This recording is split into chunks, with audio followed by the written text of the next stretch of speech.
but out in a vulnerable position and giving no attention to his left side, where Tink and Brett were ready to just bring on an onslaught of bullets. Lord Executioner and members of Explicit are the white bread on it. That's going to leave Zeusy remaining as the last and final hope here for Thirsty Delta, desperately trying to escape the clutches of both of these teams. He's going to sacrifice Tink here as a distraction, and it does not look to be an effective one. And boom goes the dynamite, all too literally, ladies and gentlemen, as Banger of Explicit Esports secures the vehicle. All right, well, Godspeed to Godspeed. Out of the frying pan into the fire, driving right up to your Executioner, and Evelyn taken out like a bad habit. Panther quickly focused on, and no, it was a absolute squad wipe in less than a spray and a half by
Well, hey everybody, welcome to round one of the Thirst University ScrimFest Week 2 tournament. And we got 3 rounds of action, mayhem, and strategy to be getting in with you today. But first and foremost, for those of you who aren't quite acquainted as to who I am, I'm RedEyes, your ever-lovable and adorably cuddly caster, bringing you that daily dosage of butt kickery, tomfoolery, and all-around shenaniganism. And we do have a stacked lobby for you today, ladies and gents. We have got Thirst U Omega, Thirst U Delta. We got Men of 4, the rare ones. We've got Division 1, Your Executioner, Explicit, Lunar Reckless, Illegal Sevens, Young Farmers Club, Queso, Nebulae, One Blood, Gravity, Thirst Red. I'm not sure if I like that name. Maleficent, Killers, Dark Esports, and Low Lives. So I'm expecting nothing but action right off the bat. And as you can see, ladies and gents, we are kicking things off with the very first map ever introduced to the game. I am, of course, speaking about Erangel. Now, what do we need to say about a map like Erangel? Well, it's essentially the off-bred love child of Sandhawk and Miramar, because it really is the perfect middle ground between those two extremes, which is going to leave it fairly reliant upon the flight path to determine just what sort of early game we end up getting. And with that being said, we can see we're working with a relatively low-level horizontal-based flight path heading from the Milta Power towards the Primorsk region. So it's definitely not a centralized path, and it's going to limit our participants' drop options significantly at the beginning. We're not going to be seeing any Severny, Stauber, Kameshki, or North George or Zarki drops, but it still is going to leave a lot of compounds and options on the table. And already, it looks like we're going to be getting eyes on members of Thirst U Delta. Looks like they're going to be dropping just around the Milta Power region with no one to contest with for quite a ways. We got the man, the myth, legend, Crispy Bacon here with his team in, I believe that's Queso, at the Lipovka. Now, it looks like we might get some confrontation here on the southwest portion of the map here at the Primorsk region. It looks to me like members of Dark Esports going to be dropping alongside F29. So that is definitely what I'm going to start things off with, just to get an idea of what's happening here on the playing field. So, just in case any of y'all are currently unaware with how the structure of these goes, this is a 6-week tournament with a 33,600 UC winner pool. Teams are going to accumulate points each week. Their totals are going to get added to the previous total if they place in the winner pool. Sorry about that highlighter. And teams who show up for all 6 weeks are going to be automatically entered into an $80 cash raffle, but that's only if you participate in all 6 weeks. Now, after that 6-week period is concluded, then we're going to hold the championship for the full winner prize pool. Now, already it looks like Step Bro of 3ST. This is, pardon me, 3ST, of course, being the Thirst Red group, very close in proximity to the opposition. I believe I saw somebody in the kill feed here. Yeah, and I'm betting it could be some altercation. We have several on the board here. We've got members of Team 19. This is going to be the Maleficent Killers. They already are in a bit of a tough situation as Kimmy's knocked, leaving it reliant on Maddie and Milk. Maddie with a pistol as the primary shooting weapon here, not very well equipped for this altercation up against members of Infinity. Now, Saint, Midnight, Raven, and Dylan, still a full 4-piece here, putting Maddie and Milk in a 1v2, essentially a 2v4 handicap match. And oh boy, Milk already taking a load of damage, being shot down to about 1/4 of his or her overall health, and gonna have to cook a utility pre-nade, try to hold the opponent off at bay, and maybe utilize one of these 2 first aids in his or her possession. But in terms of weaponry, not looking too bad with that Scar L UMP 45. Going to try to enshroud him or herself in a cloud of smoke, but there's no time. And, oof, the deed is done, ladies and gentlemen. Outnumbered, outmanned, outgunned. Wasn't a lot he or she could do there. And so Milk is out of there, leaving the remainder of Maleficent Killers down to 1 killer left. And that's going to be Maddie, just dipping out of dodge and trying to get some placement for the team. So I think we can go ahead and check on, I guess that would be Team 9 here. Yeah, it looks like it's going to be members of Luna Reckless, very close in proximity to members of Nebulae. As you can see, we got Tink, Decay, Alicia and Leroy. Alicia and yeah, it's definitely Alicia and Decay. The closest thing to this confrontation, as you can see just across the streetway, there's a member of Galaxy Esports working on Team Nebulae. It's Tears or Tears. Now, this is going to be a little bit of an interesting situation because one of their teammates on Nebulae has taken significant loads of damage there and is probably going to be the focal point in that direction. So maybe taking a little bit of attention off of Alicia and giving him or her the opportunity to use that surprise factor. Just while we have the moment here, we're going to switch over to the Young Farmers Club. They were fairly close in proximity to 107 Esports, just above them, but it looks to me like little bits of rotations are underway. If anything, it's going to be a little bit up north where the action is happening here. Now, that is Maddie's teammates just finally being thirsted after all that is said and done. It looks like they were being baited to try to lure Maddie back. Or potentially a glitch where it's just showing this as a recent altercation. That looks to be more of the case here. I'm going to clip that just to show developers.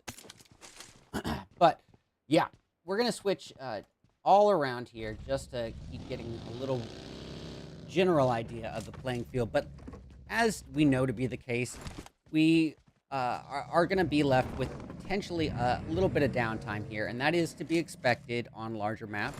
Larger maps are going to be all three of the maps that we're working with today, so you can absolutely expect some downtime, some moments of silence, pockets of in-between time.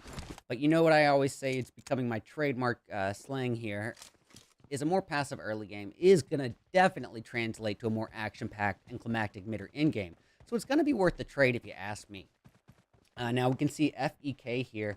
He heard the shots off in the distance from the opposition and Young Farmers, firing away with that Scar L red dot combo, not getting a single bullet of damage in the mix.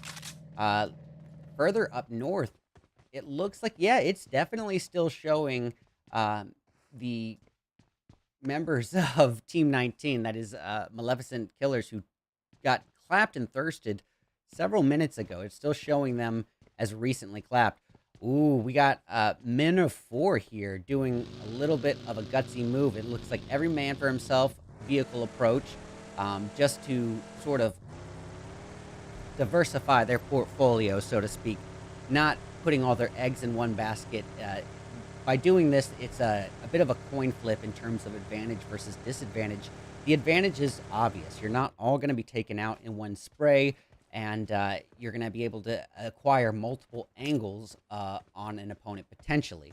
But the downside is, if every one of you is in a vehicle, that means there's no one to shoot while moving. So there's not really a lot of defense options. And if one of your teammates is attacked, the odds of y'all being spread out and being able to assist become a little bit slimmer. All right, well, here we have it. 107 is going to face off right here and now. Down goes Oscar of Young Farmers Club, but boy, revenge served cold and fast as 7K and Crown Squad are taken down. Crown Squad is knocked, but 7K has been left out for the count, leaving it up to Rick and FEK here. And it's going to be a battle of patience if they're not careful here. But, ooh, they forgot about the off angle, and the Young Farmers didn't, as 46K just wrecks into them, completely catching them unawares. Really nicely executed. All right, this is going to be a little bit confusing on this map, as we can see all these little glitches happening on the field. But I assure you, those are not recent interactions. I'm going to switch my attention over to Men of 4 here, just for a brief moment, because they seem to be in fairly close proximity to members of your Executioner. But as I say it, it looks like a little bit of zooming in could have been handy, because your Executioner is heading northbound on the north area of the Riverway, meaning above North George, and Men of 4 is a good ways beneath that. So I'm a little hesitant to switch back there. And as you can see, those are graveyard icons, ladies and gents. I am not missing action right now. It's just a bit of downtime and a little bit of a glitch. But briefly, just for the time being, we are going to switch over to Illegal Sevens. They are in pretty close proximity to somebody. And And as I say that, I realize that somebody is just going to be the solo for the Maleficent Killers, Maddie. And there is going to be a little bit of space in between that after all. And as I say that, exactly as I say that, the illegal sevens are driving northbound in potentially within earshot of Maddie. I don't see it being a good idea to engage that. If you are her, you're going to be wanting to get some placement for your team.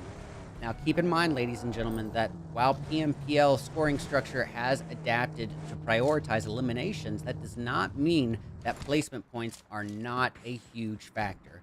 So yes, it's more kill intensive as we move in past the 5th year of PUBG Mobile Esports, but that does not mean that placement does not hold a very strong weight in these events. All right, let me go ahead and make sure I got... All right, tabs are open. Thank you for being here, ladies and gentlemen. Much appreciated. I really do appreciate it. By all means, though, please be aware if you are going to donate, please do consider doing it through PayPal, as Twitch is notoriously known for taking literally 50% of those donations. And while you might not get that overlay notification, I will be checking intermittently, and it would mean an awful lot.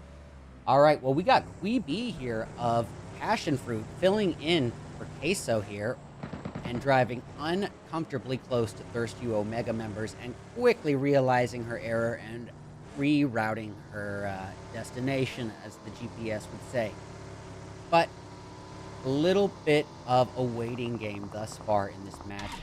And currently, I'm going to switch over just for a moment to the illegal sevens. They're finding themselves pretty close to members of Infinity. Now, both are still full 4 pieces. We have Dave here trying to catch a line of sight on the opposition. It's actually going to be his teammate Mars getting the first knock, and on Saint, no less. And this is going to be all that the illegal sevens need in terms of reasoning to advance aggressively on the opponent. And here we have it. It is a 2v3 push here. This is going to be a little bit of a risky one. Dave just barely dodging the bullets there. We got Dave, Dream, Death, and Mars. Dream cooking up a utility as we speak. But, oh, little Death serve towards Death's way. And, oh boy, Raven adding onto a little throws there. And down goes Dream. The Dream is dead. All that is left is this final hope in Mars. And this is going to be a 1v4 scenario, an absolute onslaught where Mars is outnumbered, outmanned, outgunned. If he was able to pull this off, it would be extremely impressive. But it is not going to happen, ladies and gentlemen. The caster curse is all too real. And just like that, Infinity moving forward with 6 kills to their name and going to continue on as a full 4-piece. And remember what I always say, you cannot place enough emphasis on being a full 4-piece come in-game. All right, we are going to switch over back to men of 4. At this point, they've been reduced down to half of their starting lineup. Melio and FP remain as Mommy, iOS, and Slimmy have been sent back to lobby. Melio brought back down the moment he or she is revived. It's just false hope. And false hope is not better than no hope in this one. FP is on his own, and Hellfire reigns on him. And men of 4 reduced down to men of none. And just like that, we are going to get more action as we have Abel here of Team Explicit driving up uncomfortably close to Young Farmers Club. And it looks like bullets have made their way towards him. Not a single one dipping into his health. Maybe a couple shots on his vehicle, but nothing, any significant damage that I can see of. And as you can see, he's only lost a tire, so he's going to still be all right for at least moving at a reasonable pace. And it doesn't seem to me like Young Farmers is that eager to give chase.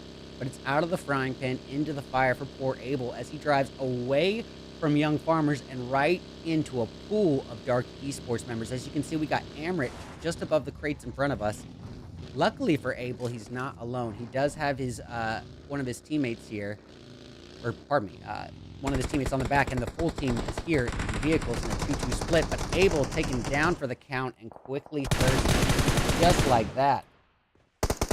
All right, Banger just swallowing bullets there. He's taken down to about 10% of his health.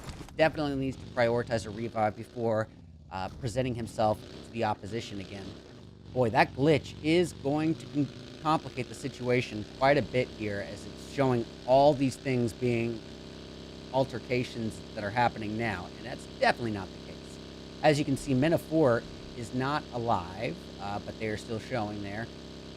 So I think it's just going to be down to reading the board as best as possible. Getting eyes on members of Infinity here. Your Executioner. This is Thoughty, Hunter of Gunmen, Panther, and Cobra. They are in a really interesting position. They're the deli meat in a peanut butter and trouble sandwich, and the bread is going to be members of Nebulae and Queso on the other side. Thoughty probably a little unawares of Nebulae behind him, and yep, case and point. Sometimes you hate to be right, but Thoughty is down for the count and not like to be revived, given the spread between himself and his teammates. We got the Hunter of Gunmen coming in to try to save the day and maybe come in from an off angle, but it's all too little too late, as Thoughty is just an afterthoughty at this point. God, these corny dad jokes are amazing. I'm cringing at how stupid they are right now, and I'm not stopping. Let's see. Just for a minute. Gonna check the playing field here, just to get a brief idea. It's a little bit tougher to read at this point with this glitch, but looks to me like we got 3 ST. This is going to be members of Thirst Red, getting really close to the Queso crew. We got Corona, Huge Weeby, Inright, and Crispy Bacon. If you guys don't know who Crispy Bacon is, fellow content creator of PUBG Mobile, an awesome dude. Corona down for the count, and that's going to leave it reliant on the B and Inright here.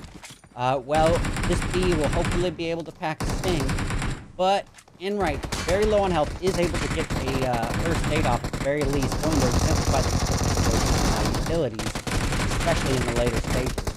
Inright coming in with that UMP-45, but not even a chance to get it off, and Queeby is going to make her final stand right here and now, and doing so with the DBS, the double-barrel shotgun, that CQC Annihilator, and just like that, to save the day and secure 2 revives. Hopefully secure 2 revives. I say hopefully because, as you saw there on the map, we have members of Explicit just above members of Queso, and just below we have One Blood, and both teams were in fairly close proximity, at least close enough to hear those gunshots. So I am curious if One Blood is going to try to come in for a third-party advantage, but we got the Thirst U. This is going to be Thirst U Omega. Honey, Chuck, Push, and Stevo holding position, 0 kills to their name, but in dangerously close proximity to members of Young Farmers. Now, tell you what I'm going to do. We're going to get the Young Farmers up on the alt cam, just so we can have 2 views going at the same time, both angles of the fight. Now, Young Farmers, full 4-piece with 6 kills to their name. This is a very different strategy than we're seeing here from the Thirst U Omegas. Omega's doing the long haul, knowing that this is a marathon and not a sprint. They're playing it, safe, and ideally, under the strategy, their idea is that they're going to get those kills and aggressive plays come in-game when the odds are better. But keep in mind what I said earlier, while placement is less emphasis, it's still important, but eliminations are the heavier factor here. So you got to be capable of taking on those CQC fights when need be.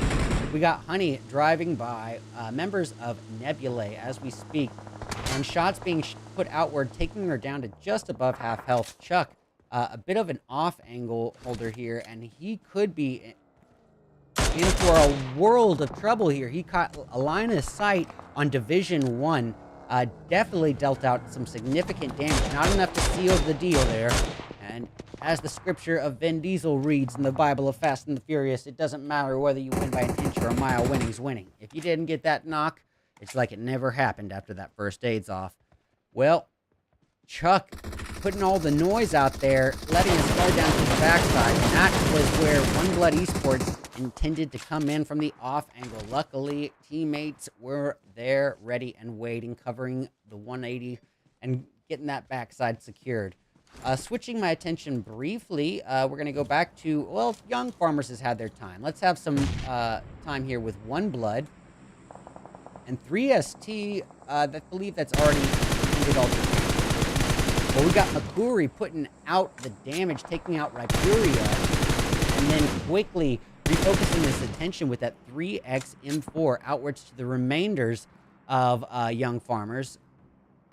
Now, this could be interesting because in focusing in on YFC, he's also leaving his guard down to his right side, which could leave an opportunity for Dark Esports to catch him unawares, but also the back angle in the dead zone, so to speak. There's members of Gravity. I don't believe Makuri was all too aware of that.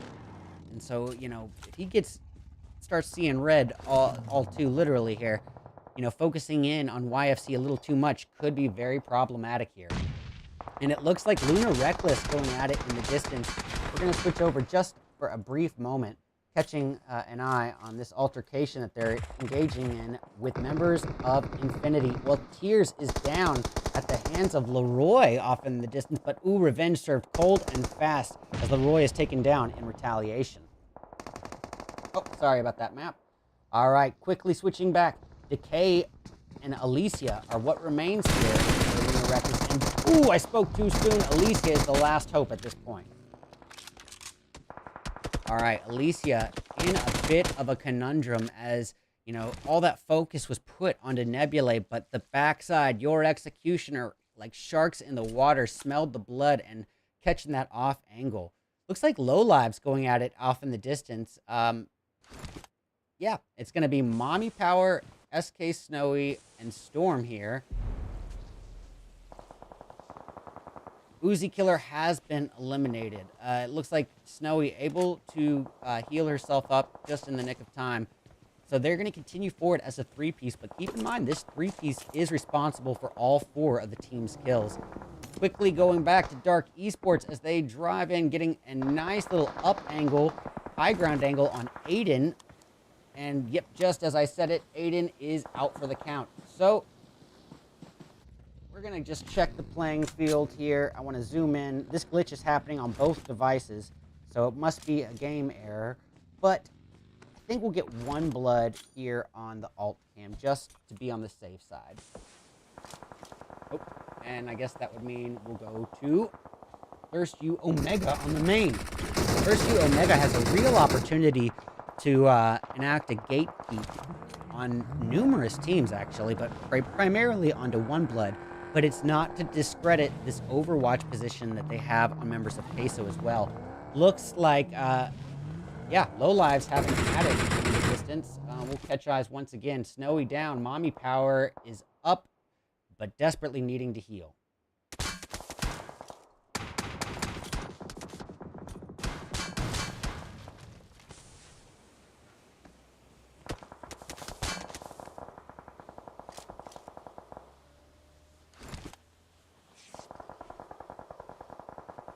All right, well, I think, you know, for the sake of it, we're just going to get on out of here.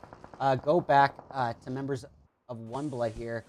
Well, you know what? We're going to give it to the Thirsty Deltas, Annihilus, Crazy J, Pink, and Vamp.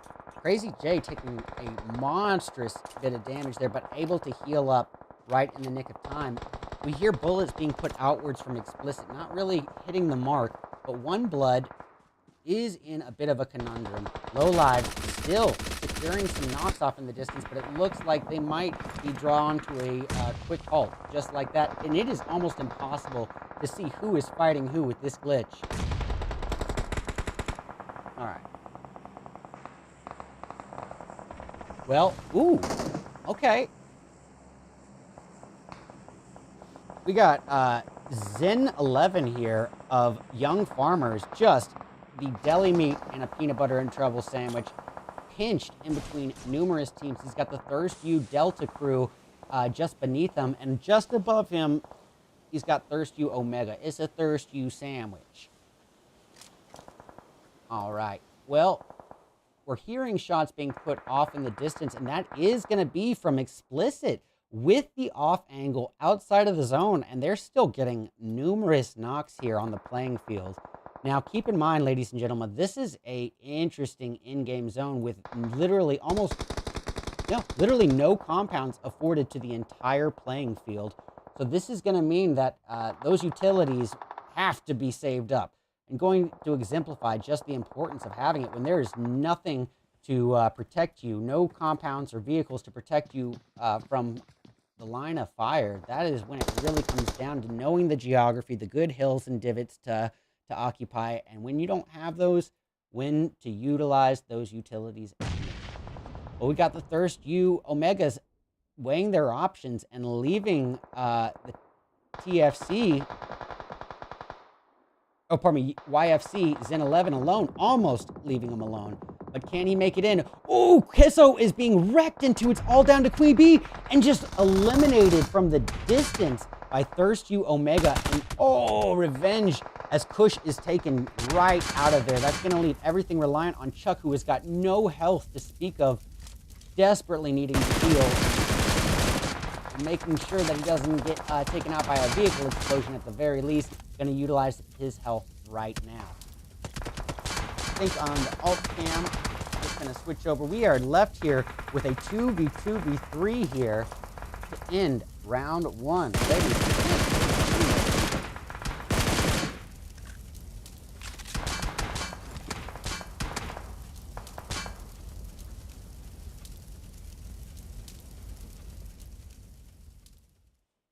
All right, this is an interesting one because we got your Executioner entering in as a three-piece here, so they technically the number advantage is in their favor, but they are at a bit of a low ground disadvantage. But at the same time, given the way the playing field looks, I really wouldn't even call it a disadvantage. I wouldn't say there's a much advantage or disadvantage to either with this kind of difference in altitude.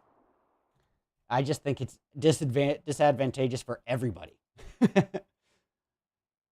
Nobody has an ideal positioning here. Well, Claus does secure the takedown on Panther right then. So we are left here with a 2v2v2, a fair fight to end round one. And ooh, as I say that, Cobra and Panther are taken right out of the equation, down to the Hog. But the Hog has been hunted, and he's out of there. Nice little plate of bacon served up for members of Explicit. And golly, these dad jokes are getting so corny that even I myself am just, it's got like a little after sting to the corniness. It's just, I'm flinching from it, but I'm not stopping. Just so we're clear, they're definitely going. But either way, what a impressive performance here.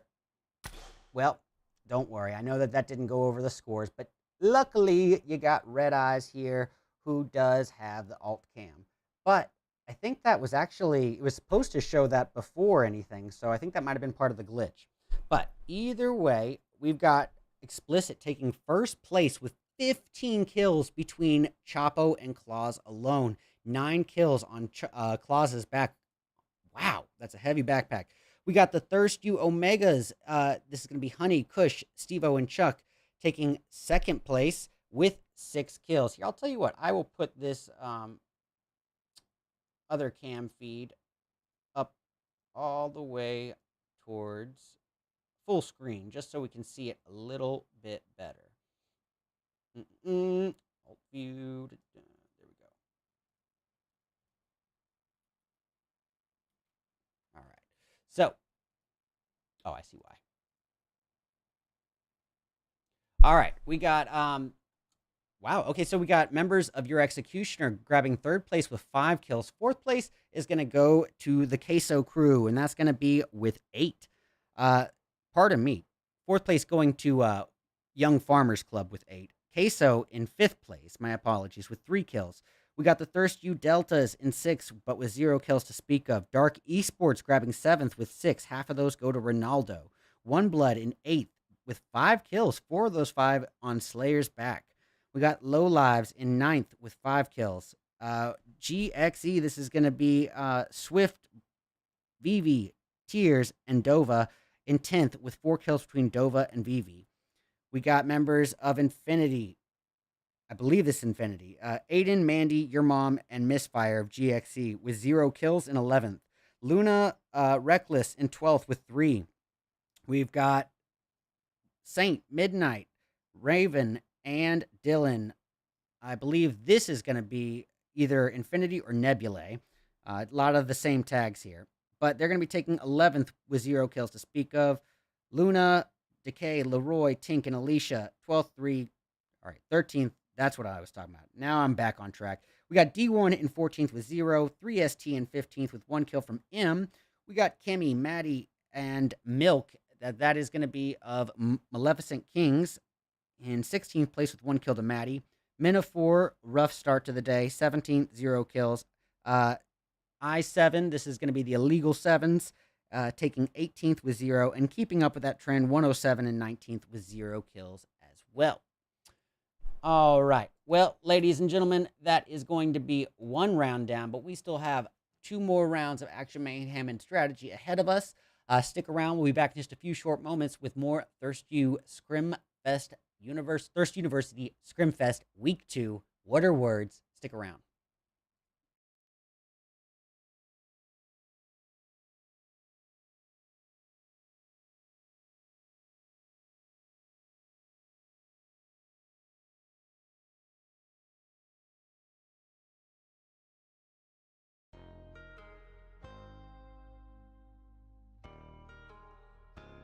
Four pieces.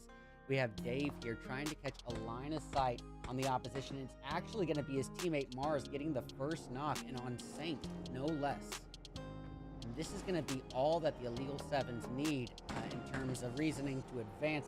Blood Esports intended to come in from the off angle. Luckily, teammates were there, ready and waiting, covering 180 and getting that backside secured.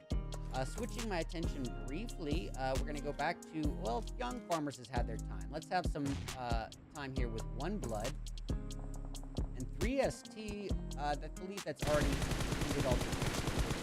Well, we got Makuri putting out the damage, taking out Ripuria.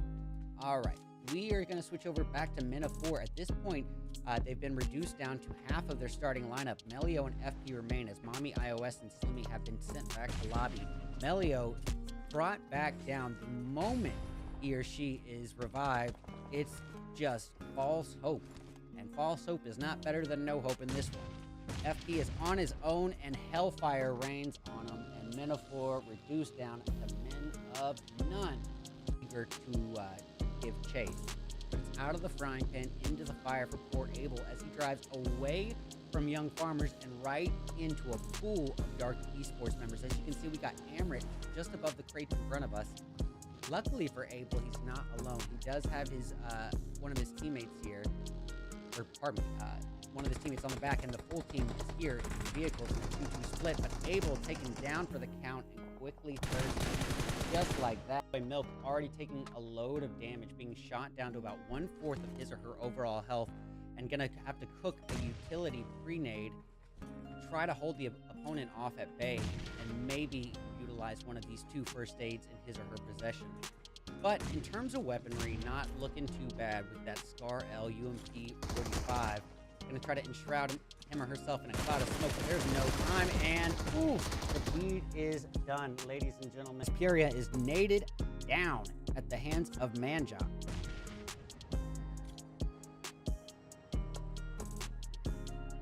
All right. Well, looks like there's other things happening on the playing field. I'm just going to briefly open up on while we keep this on the main screen. Fate continues to face off against the Young Farmers. Manjot, Param, and Player 4, and looks like they are up against a 2-piece at this point as Puria is knocked. Pardon me, a 3-piece at this point as Puria is knocked. Looks like the revive is in hand, but here comes the sharks in the water, the third-party threat of low lives creeping on in. And remember what I said about Miramar, ladies and gentlemen.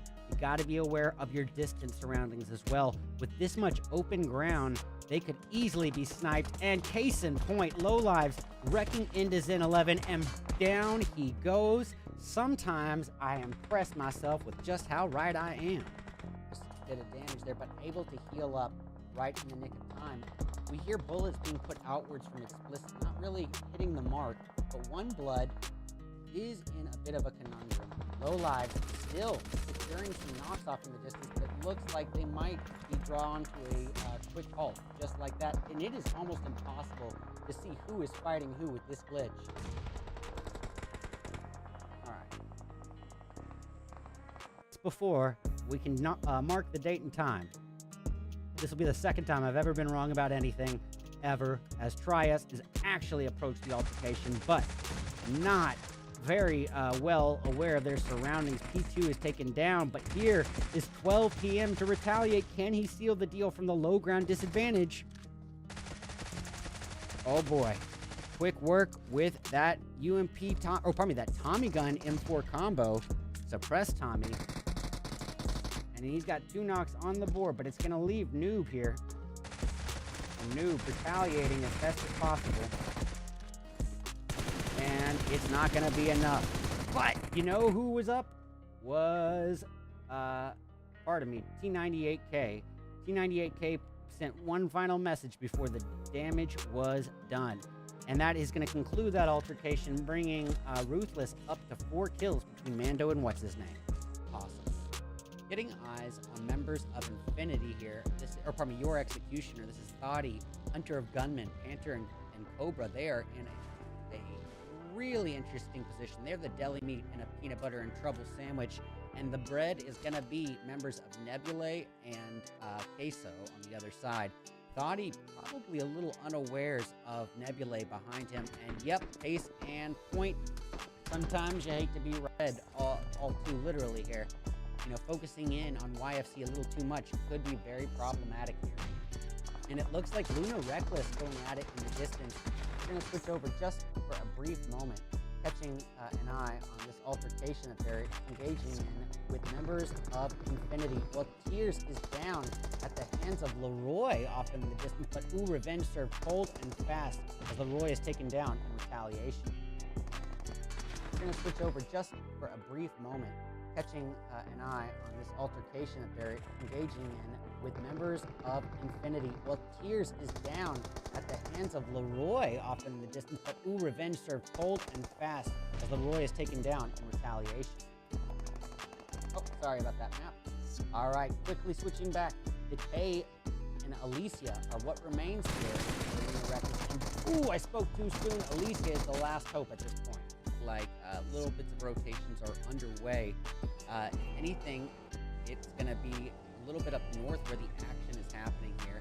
Now that is Maddie's teammates just finally being bursted after all that is said and done. It looks like they were being baited to try to lure Maddie back, or potentially a glitch where it's just showing this as a recent altercation. That looks to be more of the case here. I'm going to flip that just to show developers. Bit of damage there, but able to heal up right in the nick of time. We hear bullets being put outwards from explicit, not really hitting the mark, but One Blood is in a bit of a conundrum. Low lives still securing some knocks off in the distance, but it looks like they might be drawn to a quick halt, just like that. And it is almost impossible to see who is fighting who with this glitch.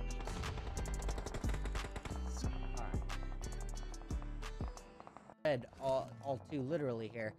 You know, focusing in on YFC a little too much could be very problematic here. And it looks like Luna Reckless going at it in the distance.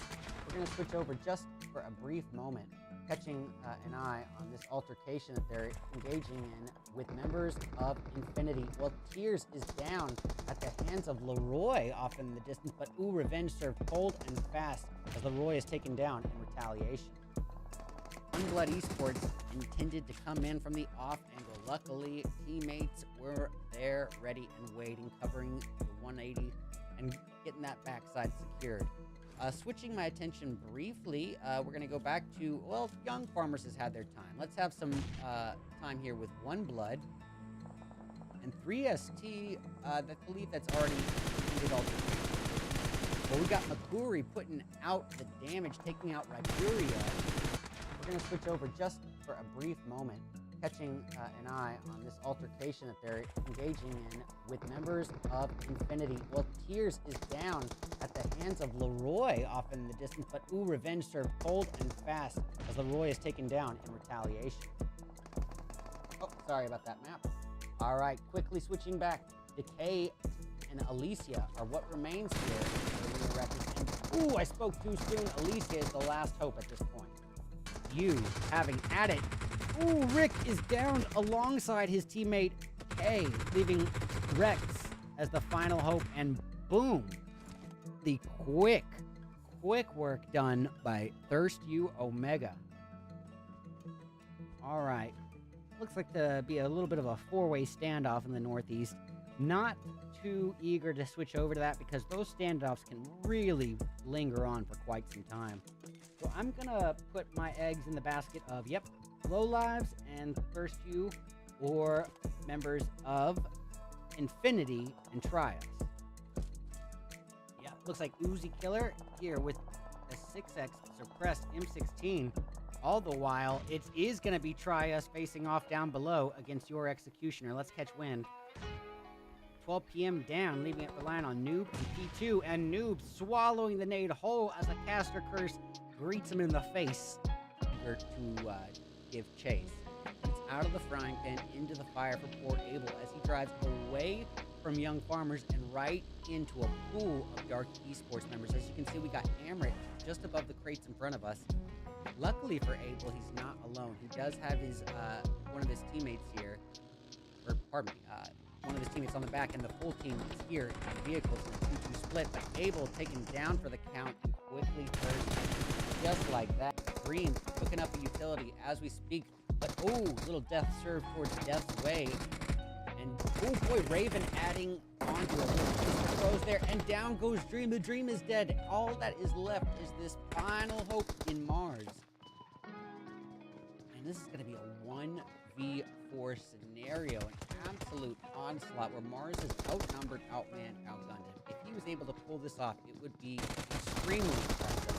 But which on the back of Melio alone, and they are still carrying forward as a full 4-piece. And you know my spiel, ladies and gentlemen, can't put enough emphasis on being a full 4-piece come in-game. Now we got a love triangle forming between Low Lives, your Executioner, Low Lives, and a solo from Try Us. And boy, if ThirstU shows up to the party, we've got ourselves a 4-way finale.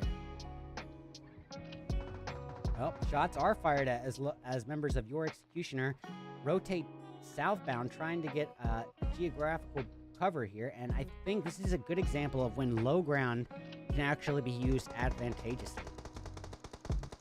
Vortexy now has the opportunity to focus in on Bagel with a certain time window afforded to him of he really doesn't need to account for his right side for at least a few moments, and Bagel was not expecting it. Like little bits of rotations are underway. If anything, it's gonna be a little bit up north where the Alrighty, all you cutie patooties, welcome back to round 2 of 3 of the ThirstU ScrimFest tournament week 2. Doing round 2 as obviously the wide open arid desert of Miramar. Now, what do we need to say about a map like Miramar? Well, essentially, it's going to be the largest that we have in the game. Now, technically, that's not true because Erangel is also an 8x8, but that includes Erangel's bodies of water. So realistically, this is going to be the largest map that we're working with, meaning that the odds of two teams landing next to each other are just going to be a bit slimmer. But you have to remember that this is also the most open map that we have in the game, meaning that the odds of you being sniped from 300 meters away, it's just exponentially higher than any other map. So you have to be aware of not just your immediate surroundings, but your distant surroundings as well. And the third and final thing I want to say is that this map is so large that it finds itself almost entirely reliant upon the flight path to determine what sort of early game we end up getting. So with that being said, let's see what we're working with.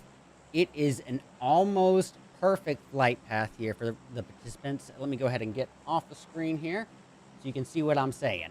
Now, this doesn't look like a perfect flight path to the untrained eye, but anyone who knows my spiel knows what I'm about to say here. The reason it's a perfect flight path is because of this route from Campo Militar down to the Los Higos region.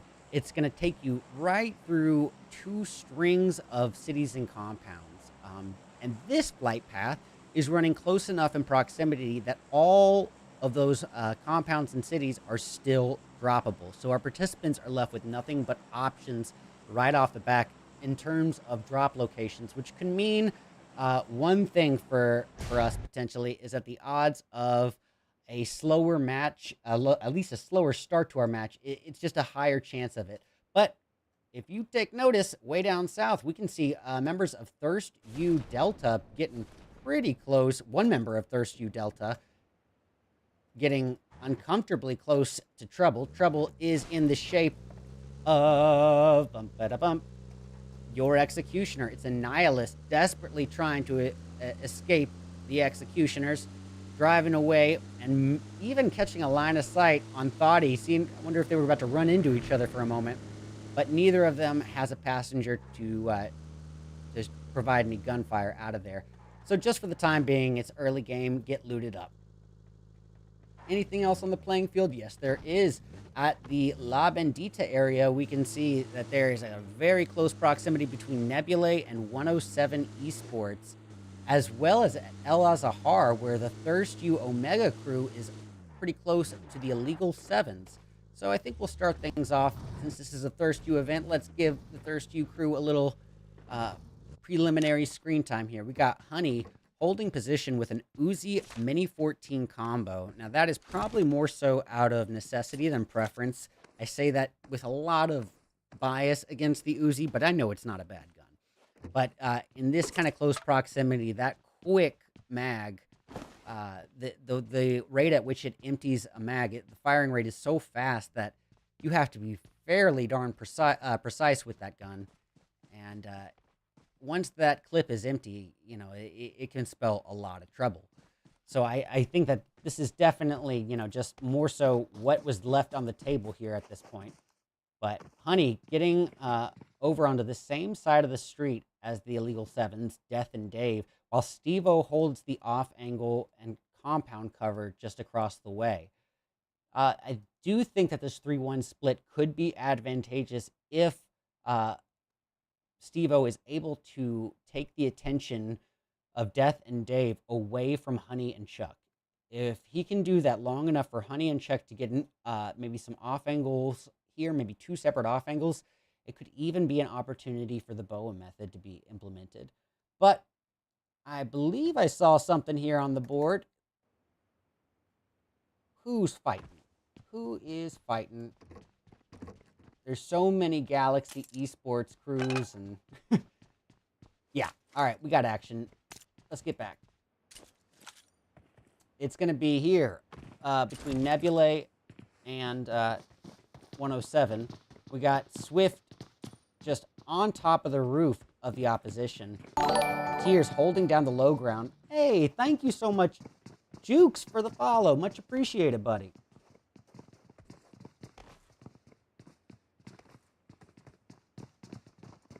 All right, well, Tears feeling all the pressure kind of mounting. You know, he's got one chance to get a surprise angle. Swift throwing a preliminary nade, and as you can see, Crown Squad probably heard those footsteps, and here we have it. The push is on. Tears taking quite a bit of damage, actually, not quite, taking down to about 3/4 of his overall health. Ooh, but Dova is able to dish out the remaining damage with that UMP. And then quickly refocusing his attention onto Trick, getting that knock as well, needing to prioritize a heal, while Swift Boy playing the little gunman on the roof, preparing a nade, gonna make it rain a little hellfire here on the opposition if possible. Let's see if he can make them hit.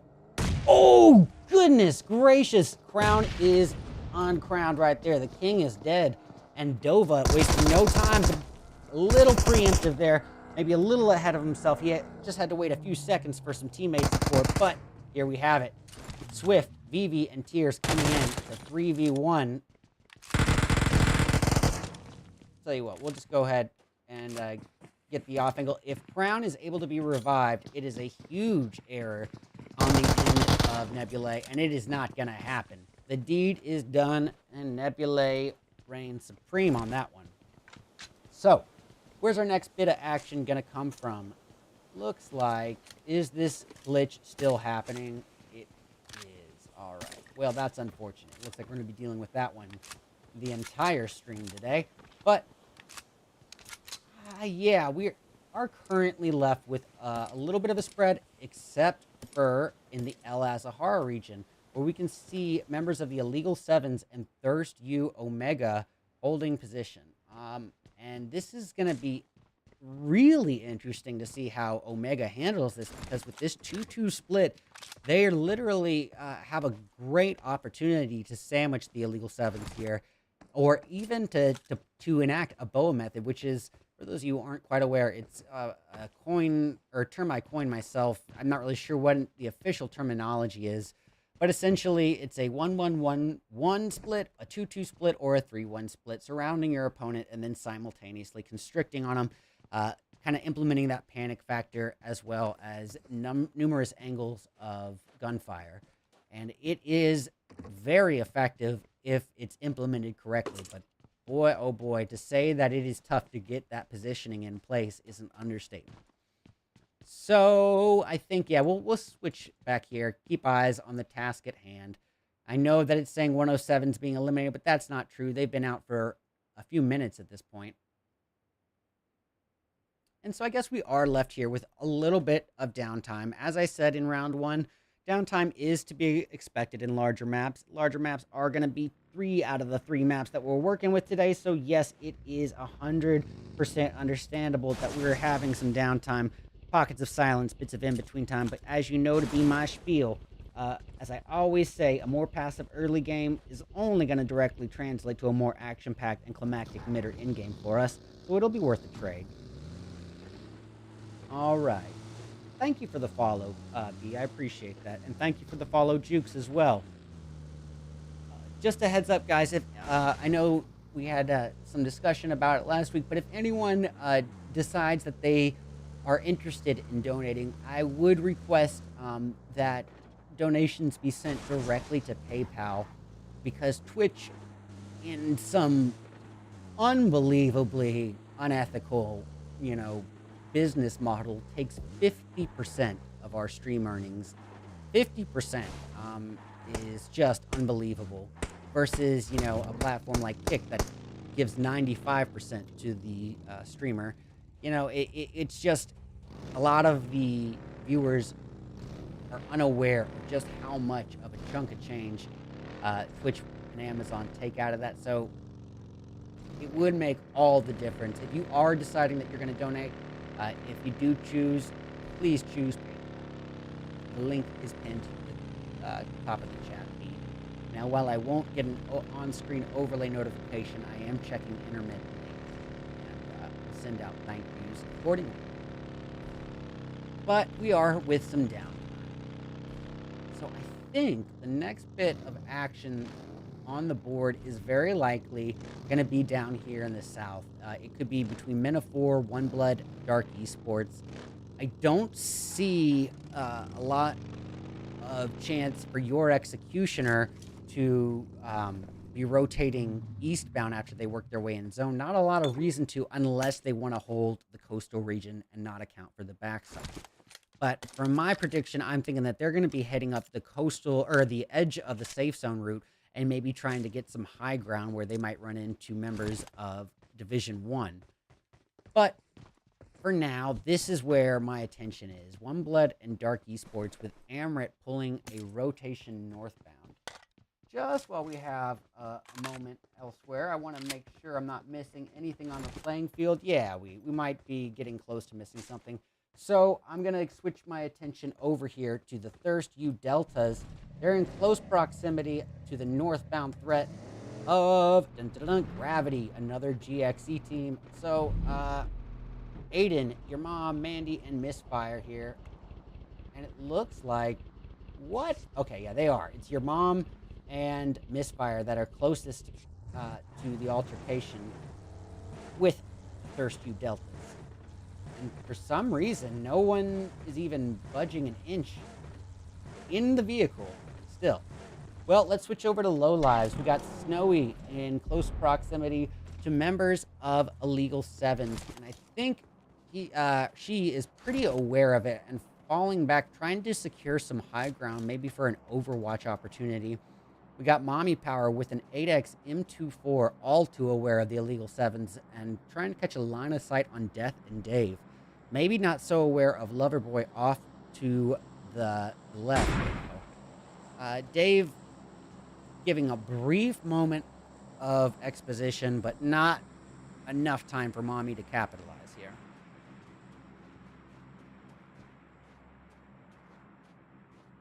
All right. So, well, yeah, I don't see a lot else happening, but I am going to open up the alt cam here once more, just in the off chance that the opposition in illegal sevens, actually we'll switch it to men of 4, just in case they face dark esports off in the distance. And as you can see, Masood and the gang trying to get a nice little bit of high ground overwatch.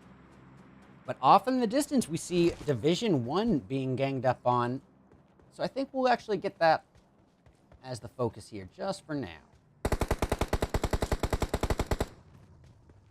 No, we're staying right here and holding it up on the vault.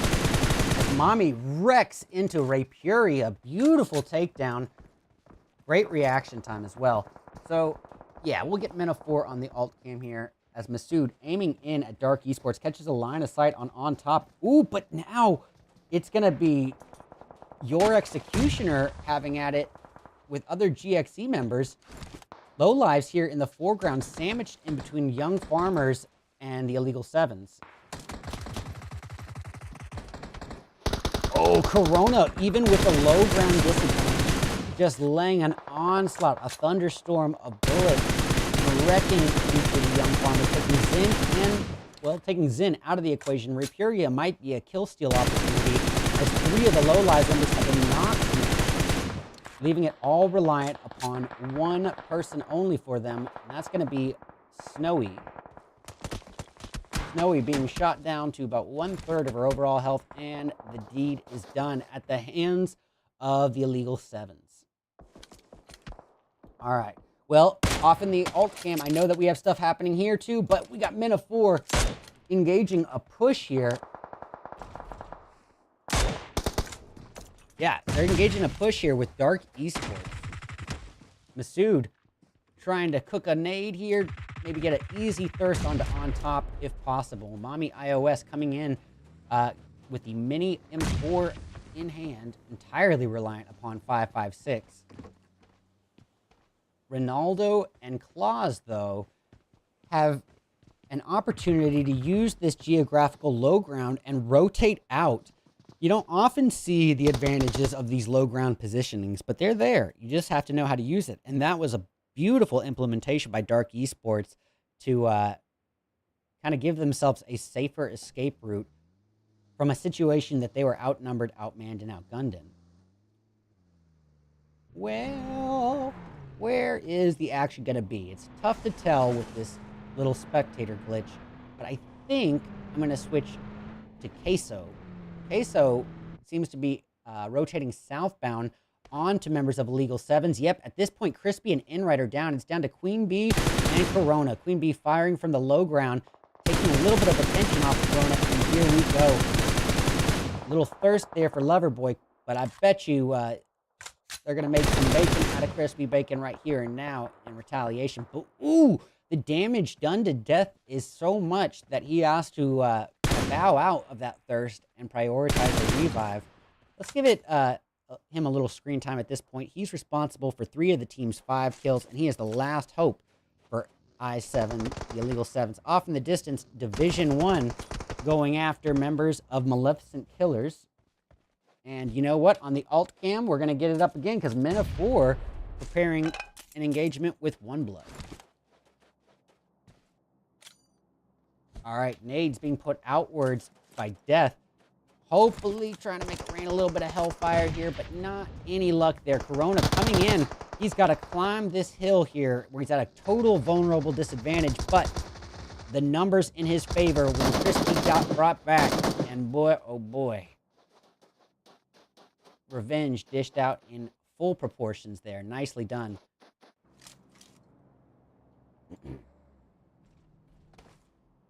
All right, well, we got one blood operating as a 3-piece at this point. They lost Silent early on, so it's going to be relying on Makuri, Venom, and Slayer up against, potentially up against, I should say, a full 4-piece of Men of 4.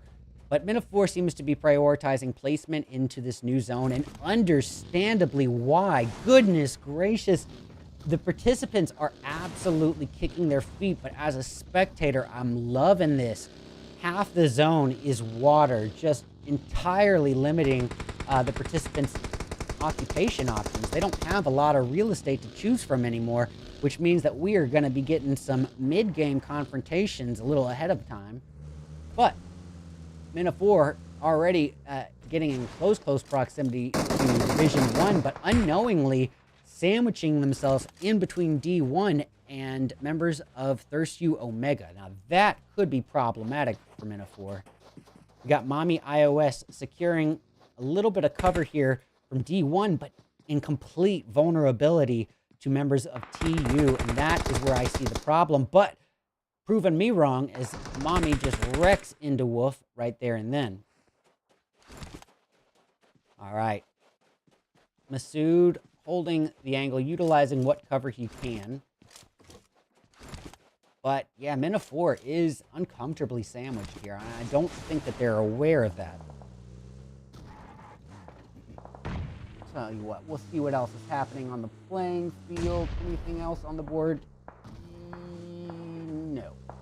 We have Thirst You. Yes, we do. We have, it looks to be, all right, it's going to be members of Nebulae facing off against Gravity off in the distance on the alt game. Pulling that up now. As you can see, we got BB with that MK14 holding this high ground overwatch, but her teammate Swift is definitely knocked, and that nade that was intended to be a smoke, I think it just crashed down upon her fallen teammate and added more damage. Oof. Well, Masood is naded down, and that is going to put Mommy, Melio, and Slimmy here in a bit of a conundrum here, given the spread that TU Omega is taking here on them. Mommy putting out some warning fire towards D1 as they try to work their way on by. Ooh, warning fire turning into a little bit more than just a warning. And it looks like Queso having at it in the distance. Let's catch eyes on Queso for just a brief moment. Yep. Queso is Corona, Queeby, and Crispy at this point. Enright has been taken out of the equation. Now, I'm going to keep that alt cam up just for the time being because there's a couple potential fights here on the board in the works. Oh, hello, Mr. Render. I'm RedEyes. Nice to meet you. Yeah, let's get eyes on Thirst Delta, currently sandwiching themselves in between members of Queso and the southbound threat in Dark Esports. And boy, oh boy, if Corona closes that gap any further, yeah, this is a lot of trouble here for Thirst You Delta if they're not careful. But Corona also finding himself a bit spread out from his teammates, and that's going to be not too advantageous for him, too, considering the open nature of Miramar and that there are no compounds for him to occupy right here. It's going to come down to geography and the few trees that are there on the playing field to save him. If he's smart, he'll try to save those utilities for in-game if he can. But look at this, Dark Ronaldo coming in with the off angle. He has an opportunity to really come in with a third party from hell on TU Delta. If they take out Queso, they'll be weakened. And that's nothing but open opportunity for Ronaldo. But it looks like One Blood having at it in the distance. We'll catch that on the alt cam here just for the time being. Actually, we're going to switch that to the main cam. All right. And on the alt, we'll switch back to the fight that we had beforehand. Actually, we'll take the other one off for now, just for the time being. Tell you what, we're going to switch over to the Magnificent Killers. At this point, a 3-piece, but that's okay because they were a 3-piece all of last game, so it's their comfort level. But they are a three-piece being swarmed on by a spread-out team of One Blood members. And the spread here is a real opportunity for One Blood, given that they all have Overwatch in multiple angles on the opponent. Maddie and Duck trying to bow out of dodge and get to a position of safety inside the new zone, but out of the frying pan and into the fire, so to speak. The gravity, you can't escape gravity. Boom, get ready. Well, gravity has fallen onto him, and that is a tough pill to swallow, leaving everything reliant on Kimmy alone here. This glitch is going to drive me crazy. Let's catch eyes on members of, this is F20, or pardon me, yeah, F29 Reborn somehow, but 3ST is what it says. Yeah, well, I'm going to call him 3ST. Very close to minute 4 here. On the alt cam, I'm going to pull up another fight in the works here between Exodus and members of Gravity. All right, yep, Exodus getting the takedown on Misfire here. Boy, Stepbro super close to the opposition. Minotaur entirely preoccupied with the high ground holders in D1. But look at this! Another threat in the shape of Nebulae driving in for a potential third party, but oof! There is so much happening on the board right now. We got Thirst U Honey of Thirst Omega getting a takedown on Division 1's Devil in the distance. Remember what I said at the beginning of the match. Got to be aware of your immediate and distant surroundings. Now refocusing her attention onto Tears. All right. And it's going to be all-out bloodbath warfare from this point on, ladies and gents. So we're going to switch it. Have a look-see at the map. I think we'll come back to this on the nothing happens. Oop, as I say it, Stepbro is down. All right, but Melio and Mommy down is going to leave Slimmy as the final hope. Men of 4 reduced down to men of Slim at this point.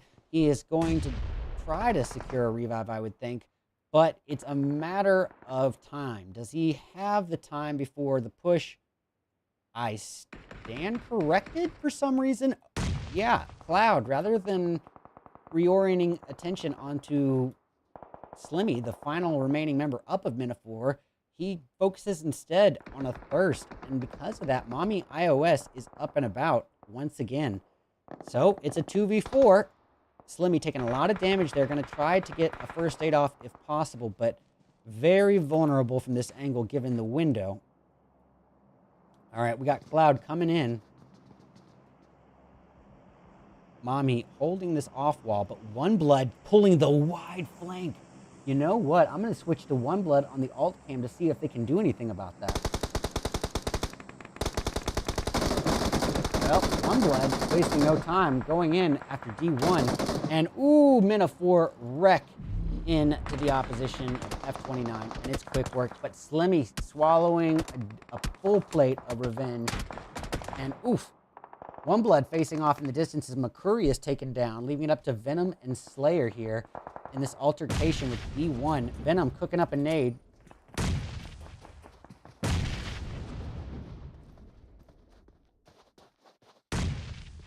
All right.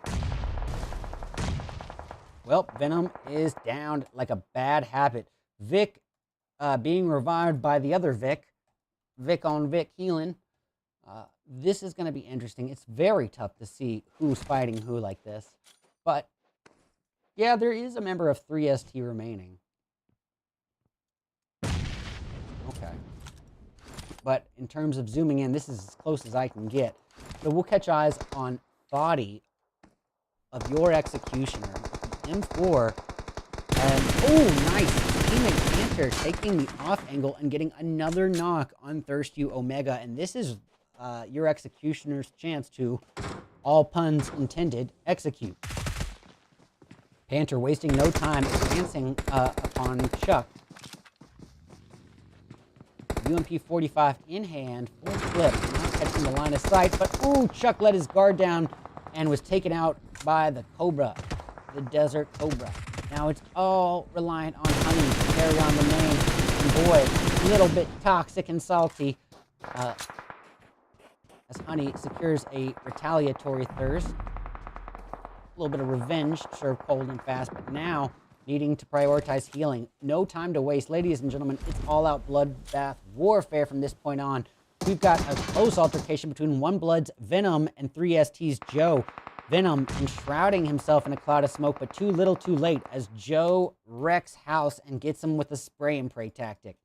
We got your Executioner already a little bit in zone, but they are at a low ground disadvantage in comparison to, let's say, Nebulae. But Tears has to prioritize a revive on the fallen teammate, or at least the cover in Overwatch, while the revive is put into place. Thoughty, utilizing some smokes, trying to cloud his path into the safe zone, if possible, and going to further exemplify, especially on a Miramar match, the importance of keeping those utilities ready and at, keeping a fair number of smokes and nades for in-game on a zone that you don't know what it's going to be, So say it ends up like this, where there is not a single compound afforded in this final zone. That's one of the times where it's very imperative that you have something to give yourself cover with. All right, well, Joe, the final hope for 3ST is being swarmed on by GXE. This is going to be Nebulae, Tears, and Vivi. But, ooh, Thoughty hitting the off angle on Vivi and unintentionally giving a breath of fresh air to Joe of Team 16. All right, shots have been fired. And, ooh, Swift Boy down by Joe. The two solos are essentially ganging up here on the three-piece in Nebulae. All right, we'll catch the off angle here from Thoughty.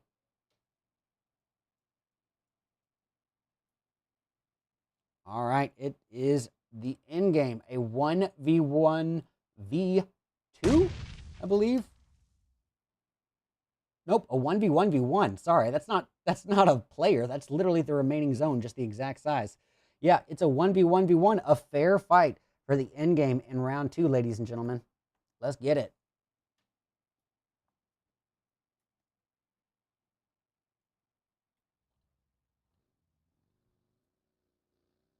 All right, Thoughty making his big move right here and now. Coming in, guns a-blazing, and boy, it's him and Tears, and he does get the takedown on Tears, so it's a 1v1, Thoughty versus Joe.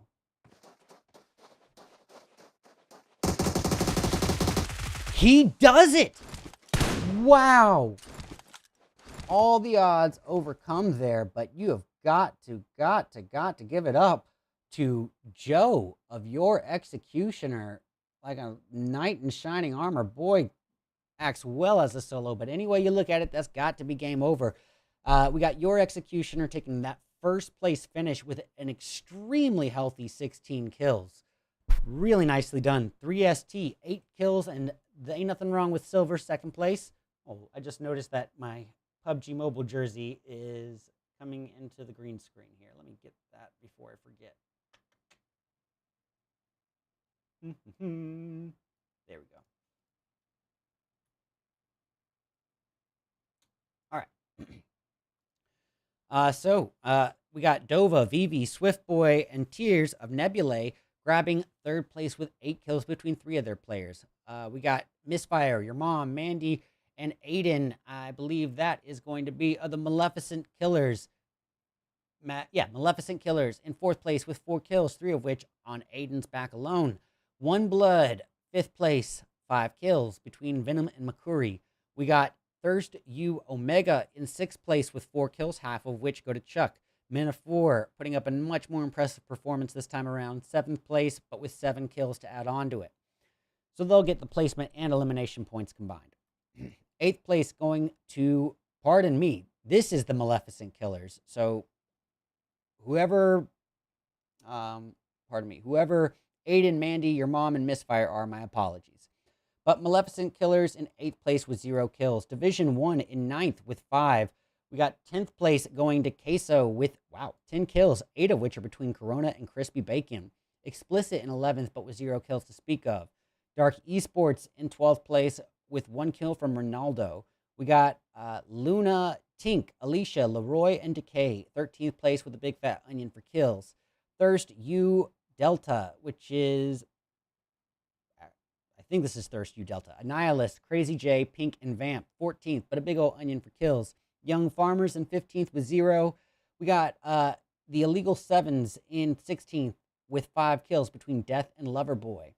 We've got Midnight Saint, Raven, and Dylan in 17th with 0. 18th going to Low Lives with 1 kill from Mommy Power. And 19th going to 107 Esports, but with 0 kills to speak of. But ladies and gentlemen, that is 2 rounds out of the way. Now we've covered the very first map ever introduced, Erangel, and now the wide open air desert of Miramar. But what is going to happen when we completely flip-flop the script, change the script a little bit, flip the coin, see the other side of the table, go to the exact opposite type of geography to conclude the night? I am, of course, speaking about the Ice Cold Vikendi map as we conclude for our next round, third and final round. There's so many more efficient ways of saying this, I think. I'm going to start writing these down, but yeah. As we conclude for the third and final round in just a few short moments of the Thirst U ScrimFest Week 2. Stick around. We'll be back shortly. A little bit of a waiting game thus far in this match. And currently, I'm going to switch over just for a moment to the Illegal Sevens. They're finding themselves pretty close to members of Infinity. Now, both are still full 4 pieces. We have Dave here trying to catch a line of sight on the opposition. It's actually going to be his teammate Mars getting the first knock, and on Saint, no less. And this is going to be all that the Illegal Sevens need in terms of reasoning to advance. Unblood Esports intended to come in from the off angle. Luckily, teammates were there, ready and waiting, covering the 180 and getting that backside secured. Switching my attention briefly, we're going to go back to, well, Young Farmers has had their time. Let's have some time here with One Blood and 3ST, that believe that's already ended all. Well, we got Maguri putting out the damage, taking out Riberia. All right, we are going to switch over back to Men of 4. At this point, they've been reduced down to half of their starting lineup. Melio and FP remain as Mommy, iOS, and Slimmy have been sent back to lobby. Melio brought back down the moment he or she is revived. It's just false hope. And false hope is not better than no hope in this one. FP is on his own and Hellfire reigns on him. And Men of 4 reduced down to Men of None. Eager to give chase. But it's out of the frying pan into the fire for poor Abel as he drives away from Young Farmers and right into a pool of Dark Esports members. As you can see, we got Amrit just above the crates in front of us.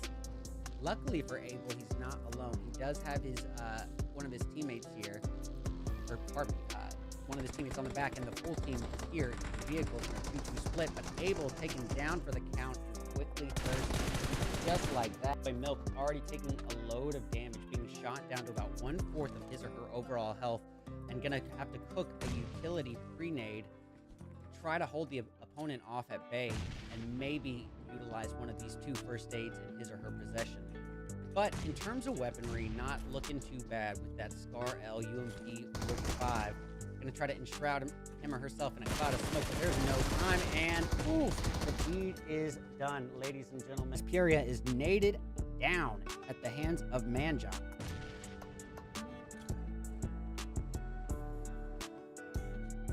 All right. Well, looks like there's other things happening on the playing field. I'm just gonna briefly open up on while we keep this on the main screen. Fate continues to face off against the Young Farmers. Manjot, Param, and Player 4, and looks like they are up against a 2-piece at this point as Puria is knocked. Pardon me, a 3-piece at this point as Puria is knocked. Looks like the revive is in hand, but here comes the sharks in the water, the third-party threat of Low Lives creeping on in. And remember what I said about Miramar, ladies and gentlemen. You got to be aware of your distant surroundings as well. With this much open ground, they could easily be sniped. And case in point, Low Lives wrecking into Zen 11, and down he goes. Sometimes I impress myself with just how right I am. Just a bit of damage there, but able to heal up right in the nick of time. We hear bullets being put outwards from Explicit, not really hitting the mark, but One Blood is in a bit of a conundrum. Low lives still securing some knocks off in the distance, but it looks like they might be drawn to a quick halt, just like that. And it is almost impossible to see who is fighting who with this glitch. All right. Before we can mark the date and time. This will be the second time I've ever been wrong about anything, ever, as Trias is actually approached the altercation, but not very well aware of their surroundings. P2 is taken down, but here is 12 p.m. to retaliate. Can he seal the deal from the low ground disadvantage? Oh boy. Quick work with that that Tommy gun M4 combo. Suppress Tommy. And he's got 2 knocks on the board, but it's going to leave Noob here. Noob retaliating as best as possible. And it's not going to be enough. But you know who was up? Was, pardon me, T98K. T98K sent one final message before the damage was done. And that is going to conclude that altercation, bringing Ruthless up to 4 kills between Mando and what's-his-name.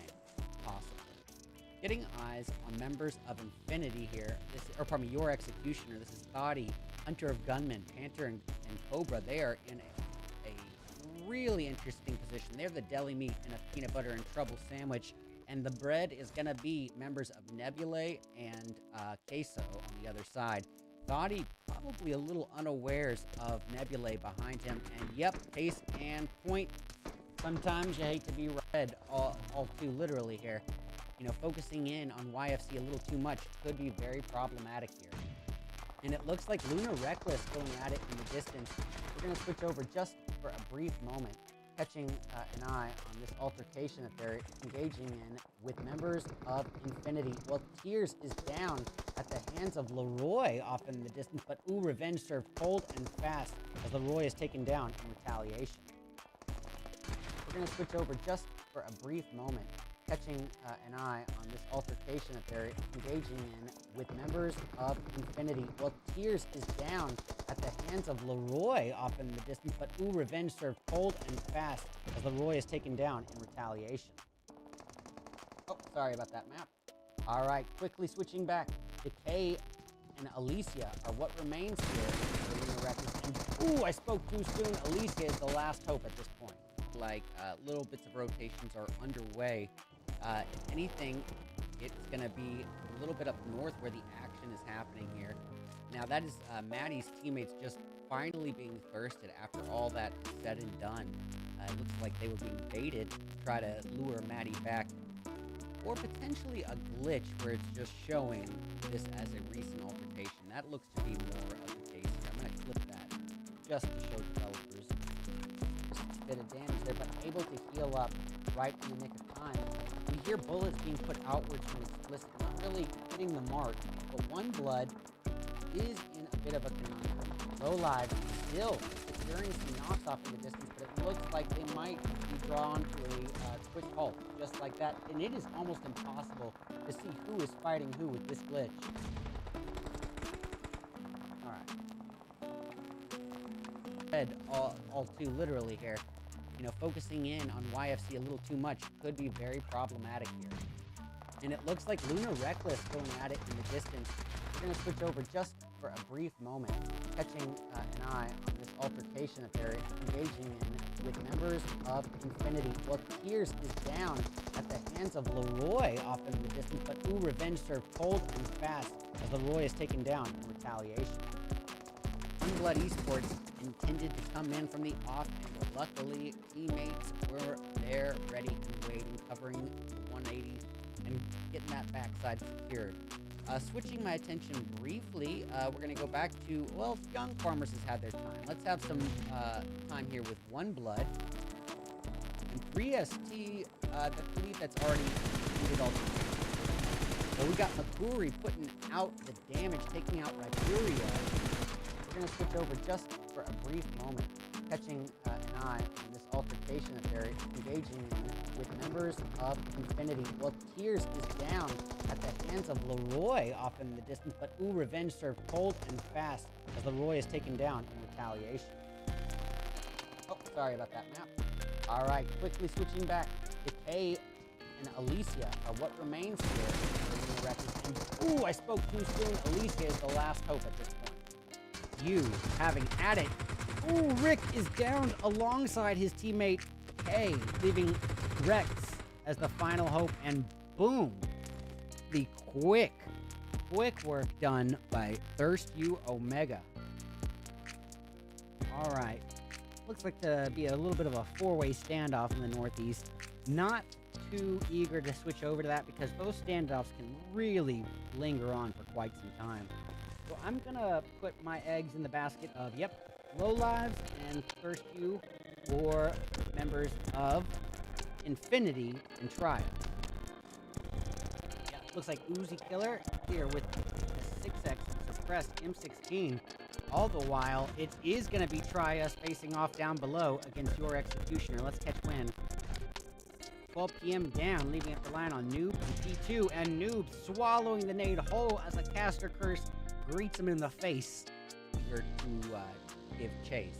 But it's out of the frying pan into the fire for poor Abel as he drives away from Young Farmers and right into a pool of Dark Esports members. As you can see, we got Amrit just above the crates in front of us. Luckily for Abel, he's not alone. He does have his one of his teammates here, or pardon me, one of his teammates on the back, and the full team is here in vehicles in a 2-2 split. But Abel taken down for the count and quickly thirds just like that. Dream cooking up the utility as we speak, but oh, little death serve towards Death's way. And oh boy, Raven adding onto a little throws there, and down goes Dream. The Dream is dead. All that is left is this final hope in Mars. And this is going to be a 1v4 scenario, an absolute onslaught where Mars is outnumbered, outmanned, outgunned. If he was able to pull this off, it would be extremely impressive. But which on the back of Melio alone, and they are still carrying forward as a full 4-piece. And you know my spiel, ladies and gentlemen, can't put enough emphasis on being a full 4-piece come in-game. Now we got a love triangle forming between Low Lives, your Executioner. Alrighty, oh you cutie patooties, welcome back to our third and final round of the ScrimFest, Thirst You ScrimFest Week 2 tournament. And we are ending the night as, you guessed it, that ice cold map of Vikendi. What's cooler than being cool? Andre 3000 is putting out a new album, so that's pretty cool. Anyways, but yeah, what is the significance of doing a map like Vikendi? Well, essentially, you know, it's been out of the esports scene for quite a while and just recently reintroduced. Now, in terms of size-wise, it's almost the perfect middle ground between Noosa or, you know, let's actually say between Sandhawk and Miramar. This is actually going to be a 6x6 map. So it really is, in terms of size, the perfect middle ground there. But what is the significance of it? Well, obviously that it's a snow map. So the majority of the landscape is that white snow. Your outfits can stick out a lot easier, but also the fact that your footprints and tire tracks can be tracked through the snow, meaning that you can be hunted without even being in the line of sight of your opponent. So you're going to have to be always on your toes there. But let's see what sort of flight path we were working with here as we start the final match of the day. It looks to be a very Eastern-oriented vertical path here, going from the Cosmodrome down to the winery region. Actually, let's say Trevno down to winery. But it looks like already off the bat, we're getting a huge cluster towards the Hot Springs Cantra region. You've got One Blood, Queso, and the Maleficent Killers all dropping there, as well as the Thirst You Omega crew. So already, we're going to start off with some action on the playing field. We see Honey already getting equipped here with that Uzi yet again. That's 2 games in a row. But we're also hearing other shots being put outwards. Let's get One Blood on the alt cam. Yeah, no kills just yet, but a member of One Blood has been taken down. Yep, it looks like Venom is knocked, so it's going to be relying upon Silent, Makuri, and Slayer to provide the overwatch and cover fire, but Venom is thirsted, and that is going to put One Blood in a bit of a conundrum, as they are now just a 3-piece sandwiched in between 2 full teams. So let's switch over to them, see how they're going to play it. Oops. Yeah, with Venom out, it's on Slayer, Silent, and McCurry here. And we'll go ahead and remove that. We got... Yeah, it's going to be McCurry and Slayer very close to Maddie. Maddie is the closest threat from the Maleficent Killers. Already readily equipped with that AK-47 iron sight that she rains KS on into McCurry, and he is down for the count. Luckily, able to get right back into a position of cover with those little walls, but one nade could spell trouble, and that is exactly why Silent is not overly eager to stick that revive just yet. All right, well, Kimmy, Ducky, and Milk all coming in to assist the teammate. Currently, it's a 2-2 split, and look at this Thirst U Omega with a high ground and Overwatch position. A lot of opportunities here in this little compound. I think I'm going to switch my attention over to an altercation off in the distance between D1, Division 1, and their opponents in, it looks, okay, yeah, it's going to be their opponents in Infinity. Now, we got Vic, who was able to secure the first kill for his team with the UMP 45 DBS combo, taking out a member of what I'm assuming is Infinity. Wolf holding the back angle here, maybe trying to catch a line of sight on any of the Infinity members as they advance forward to aggress upon Vic, but they would have to come into some open, vulnerable territory to do that. So, yeah, we're going to get on out of here on the main screen, switch back to Thirst University just to see what's happening. Yeah, this glitch is a pain. Never seen it before this, but, well, fortune is not kind to the participants. Ladies and gentlemen, look at this zone. Literally over 50% of it is occupied by water. It is a nightmare zone, especially to be seen in stage 1 of their final match, and especially after the bad luck that they had with the zones in round 2. But as I said, you know, for round 2, it stands for here as well. I couldn't be more excited. I know that they're kicking their feet, but it just means more action on the playing field earlier on for us. Yeah. We're going to say, were we missing anything? Maybe, potentially. We got Minotaur holding the Milnar region, and I actually like that positioning if the zone was in favor of it. But I don't think that, you know, they're going to be there for much longer given the new placement. So I think this is probably, realistically, the closest thing to an altercation that we have at the moment. But as it stood with the first 2 rounds, it stands the same here with the 3rd round. A more passive early game is going to mean a more action-packed in-game. Oh, but here we have it. Honey putting the shots. Actually, it's not Honey. It's Steve-O. D36 6X with a beautiful takedown onto Maddie and a nice Thirst to follow. Understandably so. Ducky of the Maleficent Killers just barely able to get a heal off in the nick of time. All right, Honey holding position across the way from Milk, but this Molly could mean business. Her aim is correct, and it's actually another Molly thrown by her teammates that catches Milk on fire just a moment before she was going to throw the final takedown. That's unfortunate for them, but it's even more unfortunate for the opposition. All right, well, at this point, that opposition has been reduced down to Kimmy, Milk, and Ducky. Maddie has been eliminated, as we saw with that 6X G36 combo. And it leaves me to wonder, you know, are these 2 teams going to duke it out or play the waiting game? No time to wait, though, because you know who is probably about to duke it out is the Minotaur crew up against Explicit's Chapo.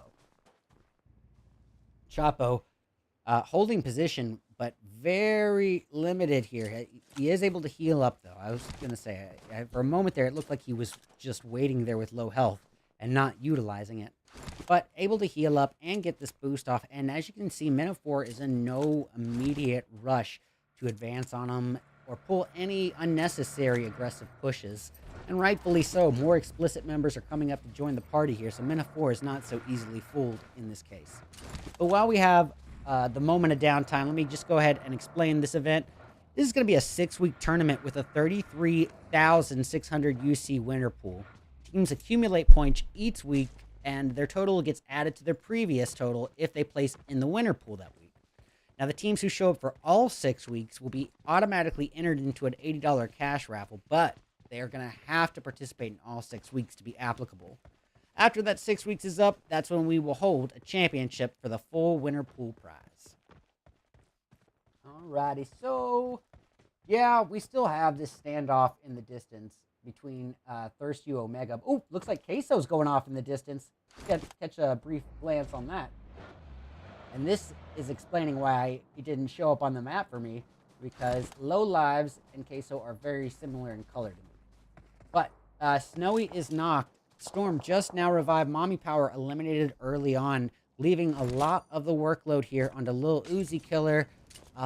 He's definitely going to need to keep the pressure on the opposition in Queso while holding a little bit of overwatch and cover fire for Storm to heal up on. But here's the big move. Snowy has fallen, and so this is what remains of Low Lives. Storm and Uzi. And Uzi almost makes it to position of cover, but just taken down right beforehand. Well, a storm's a-coming, and it's going to be a storm of Queso. Golly. Low Lives eliminated fairly early on. And that is going to leave us still in the thick of action as D1 tries to catch a takedown on the retreating Young Farmers Club. But, ooh, it's actually going to be Luna off in the distance that heard the shots from D1, smelled the blood in the water, and like sharks, they came in for a third party from hell. Vic getting the revive on the other Vic. Devil is already brought back up by the wolf. And we'll zoom in just a little bit, make sure we're not missing. I am hearing shots on the board. Yeah, it's going to be between members of One Blood and the opponents beneath them. Yeah, okay, pardon me. The opponents beneath them in Nebulae. Nebulae getting the finish, I think. I withdraw that statement. All right, Zen 11 still uncomfortably close in between numerous teams. Just to his left, he's got Luna Reckless.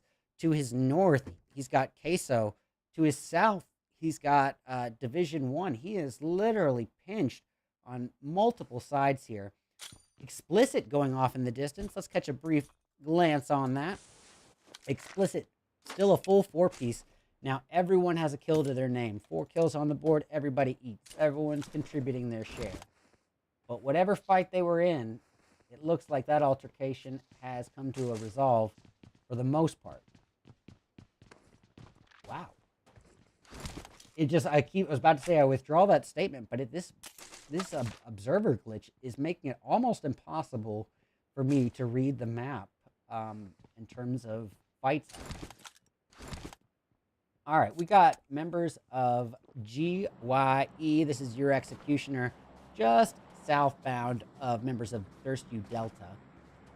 But with this much zone being occupied by water, you know, the contestation for real estate, it's gonna get pretty intense, pretty sweaty. Already being focused on by Men-of-4. Chapo taking a heavy load of damage, but ooh, able to dish out some retaliation with a takedown on Slimmy, leaving it reliant upon Masood, Mommy, and Melio. Mommy quick on the advancement though, holding a little off angle, a bit of distance away from his teammates. If he's spotted, not like to be trouble for the remainder of his team. I guess at this point that's going to be Masood and Melio. But if he is focused on, the ability for his teammates to help out in that position is going to become a lot more tough. At this point, all he has is Melio. Masood has just been eliminated as well.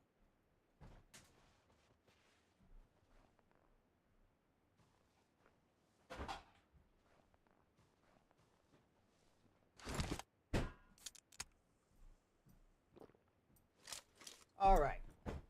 ladies and gentlemen. I left my energy drink in the other room, but we got it. So, Metaphor, Melio just holding position, but that dead zone damage is going to start stacking up pretty soon. Well, we got the two-piece of Queso here holding position in a fairly centralized position in this new zone, but the true center point is going to go to 3ST of Team 16. Where's the next bit of action going to be? It's got to be here, yes? On Team 10? Nope, Abel is eliminated. That's another glitch. This is a nightmare in terms of spectator glitches. Absolute nightmare. Not a fan of it, and I'm reporting this to the development team after this. All right, Annihilus here with an eye on Hog, and it is Hog season right now. And Annihilus has gone hunting. Shots being fired outbound, but Hog utilizing that geographical cover, using that boulder to give him a brief moment to heal up, not giving that Overwatch position up just yet, because he still has a nice angle to catch a line of sight on the remainder of I take that back, actually. He's got a nice Overwatch over his teammates, but not over the opposition. But just like that, his teammate Cobra taking Hyatt out, and that's going to be leaving everything reliant upon Crazy J, Nihilist, and Pink. Crazy J, though, with that AMR, with the beautiful red eye on it. Like that skin. Ooh, but now Thotty's being focused on. Your Executioner is really quickly out of the frying pan into the fire, and this is problematic because it gives Thirst U Delta a chance to recover, recalibrate, heal up, and maybe even rotate on him. Withdraw that statement. Panther holding a nice little off angle. Doesn't look like Thirst U was planning on that, but Panther definitely wasn't planning on them. Wow! That just happened. That's getting clipped. Right into the low ground open area where there's no cover. Annihilus and Pink are in a world of hurt. That's an oops situation if there ever was one. Well, Panther not going to waste time. Shots being fired down onto Pink, dealing out a massive load of damage.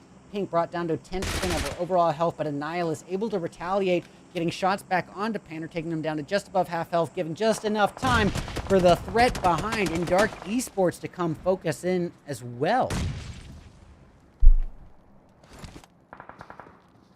Well, a couple blind mollies being thrown upward that aren't quite hitting the mark. Panther does need to heal, though. He's about a little bit above 1/3 of his overall health, but is able to utilize that first aid right there and then. But boy, with Jay and Haya coming in from the off angle, nades landing onto Panther, taking him once again down extremely low on health. But ooh, the third party does come in from Dark Esports, only this time it's on Thirst U's Annihilus.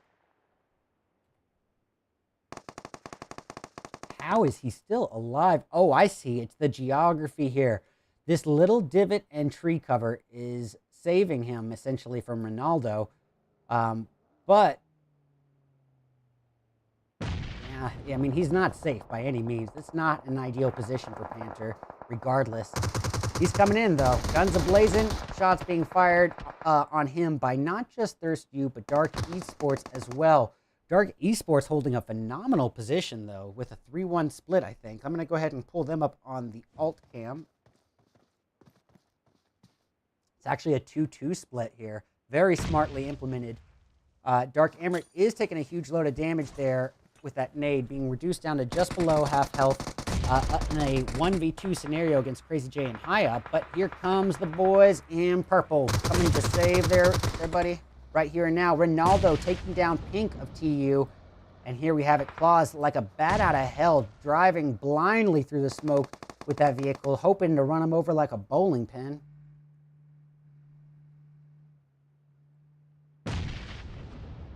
All right, Amrit in a world of trouble here.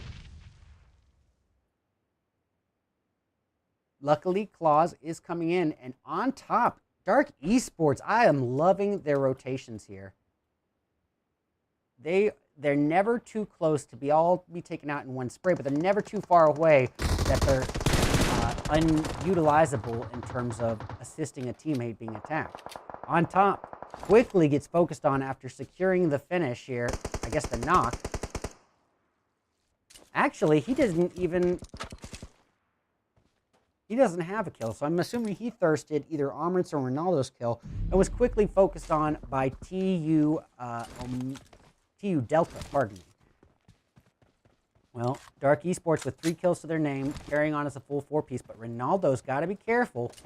He's pretty darn close to the remainder of TU. Now, further down south, we do have a potential altercation brewing between Luna and 3ST, so that's what I'm going to go ahead and switch into. And Luna hasn't had much screen time yet, so we'll get eyes on Tink. Tink with the 4X M4 aimed outwards and upwards at 3ST's Cloud. And on the alt cam, Dark Esports rotating into zone and up close to Thirst U, with Ronaldo at the forefront of that push. Oh boy, this is going to be interesting. I'm going to pull this up a little bit larger here. Yeah, look at this high ground overwatch, and wasting no time, Ronaldo just brings a thunderstorm of bullets down onto TU Delta, pardon me. And yeah, this is gonna be a tough one for TU. As soon as those 2 members accidentally fell off the cliff, it was trouble brewing. And Dark Esports knew exactly how to capitalize in a beautiful 2-2 split. All right. Well, on the main screen here, we got Tink this is, of course, Luna Reckless, Leroy, Decay, and Alicia as well. It looks to be like Decay is the closest to the 3ST crew. Holding position, little fiddler on the roof. Oh, but TU! It's Stevo of Thirst U Omega bringing an onslaught of a, I guess it's a utility attack here onto the Young Farmers. Pardon me. Yes, Young Farmers Club. That is correct. Now, at this point, Young Farmers is down to 46K alone. And this is going to be a world of hurt here. But he does have that DBS double-barrel shotgun in hand. Going to try to quickly secure a revive on his fallen teammate if possible before the inevitable push comes in from the likes of Explicit Esports. And we hear their footsteps. They have approached and they are ready for action. Aggressively pushing, but 46K meeting them head on with that DBS.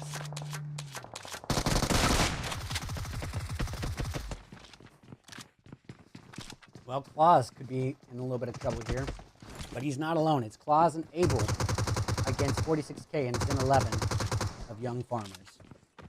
Abel with the finish. Actually, a takedown on 107 Esports. Yep, 107 showing up to the party here. It's a 3-way battle here between Young Farmers, 107, and Explicit, with the numbers very much in favor of Explicit. And off in the distance, Dark Esports Ronaldo now at a low ground disadvantage to TU Delta and facing the consequences. That is it for him. The Dark Esports carrying on as a 3-piece on top, Claus and Amrit.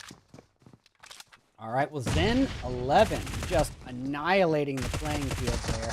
And now it's going to be down to a 1v1v1. Oh, and he does finish off Squad. Now it's a 1v1. The nade crashing right next to him. Not able to get the finish. He's going to try his best to get a full med kit off. It's going to be risky, and it's going to take a little extra time, but for that little extra bit of health, that last 20% of health, it's worth it. And he does get some preliminary shots onto Abel here. Abel takes him down to about 3/4 of his health. Oh, but the retaliatory shot's taking 11 down super low, but not before he secures the finish. He squad wipes. Very impressive. Barely surviving by the hair on his chin, but he does survive after all.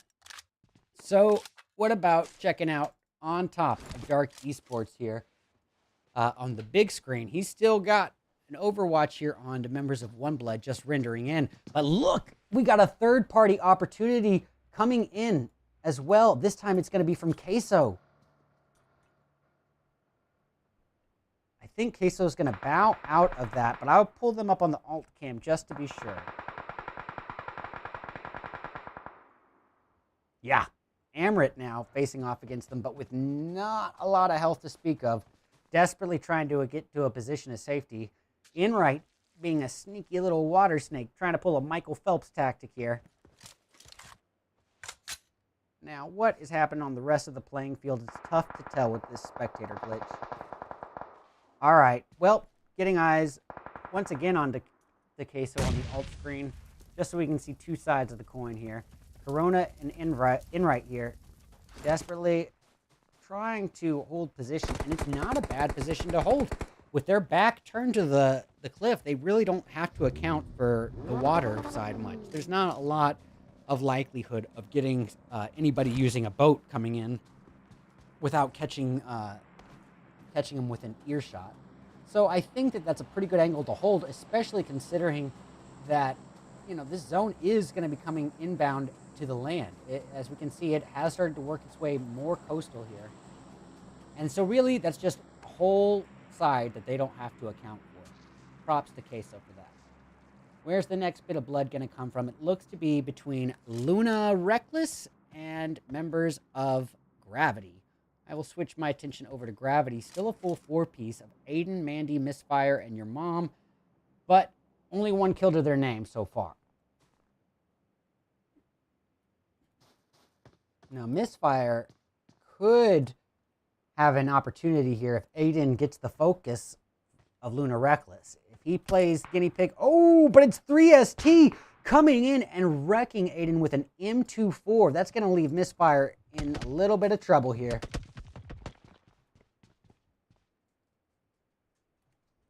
All right, let me get that alt cam off. Sorry about that, ladies and gentlemen. Hi, Augie boy.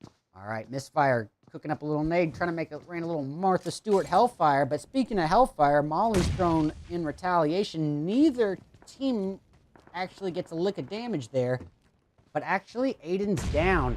So it's going to be relying upon Mandy, Misfire, and Mom here. A lot of wasted opportunities, if I'm speaking frankly. Luna Reckless has been given kind of a second chance at life here because they are the deli meat in a big trouble sandwich here. And boy, Gravity is going to hit hard. Leroy shooting back with the EBS, but it's too little too late. It's all going to be reliant upon Tink and Alicia. Tink trying to heal up, does so successfully before a nade crashes on her, but she still secures the finish. Go Tink. All right. Tink with another takedown. It's a squad wipe almost. Oh, not quite a squad wipe, but almost. Boy.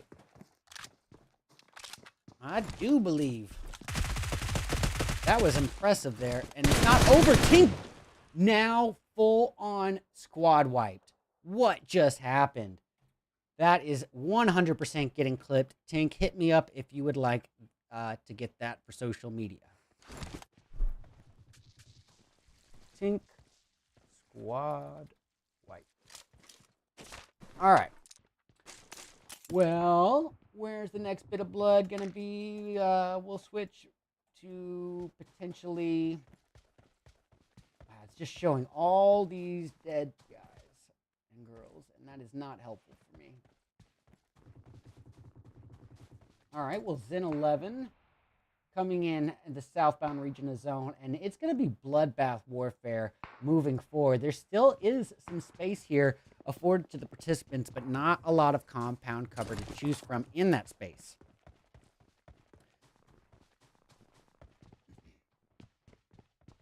All right, I think on the off angle, we can...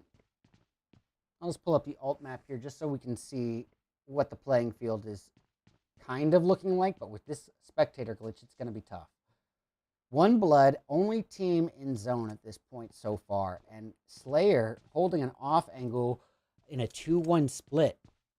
I think that One Blood is playing this pretty darn well. Let me just go ahead and zoom in over to them just to give you a better idea. But yeah, as you can see, Makuri right here next to his teammate Silent, and they have a real opportunity to utilize a boa method potentially I should say, actually, I'm going to withdraw that. They do not have a bow method in place at all, actually. They themselves are vulnerable to being sandwiched, but they are not going to be able to surround any opponents given this placement. But this 2-1 split is still pretty advantageous given the stage, or, you know, reaching the ending portions of stage 7. So they're not putting all the eggs in one basket. Silent and Makuri here, able to be in a position where if they are engaged in a fight, it does not mean the end for their team if they're squad wiped, because they'll still have Slayer here on the off angle. And not just on an off angle, but an off angle with a MG3 at full clip. Now that is not to be taken lightly.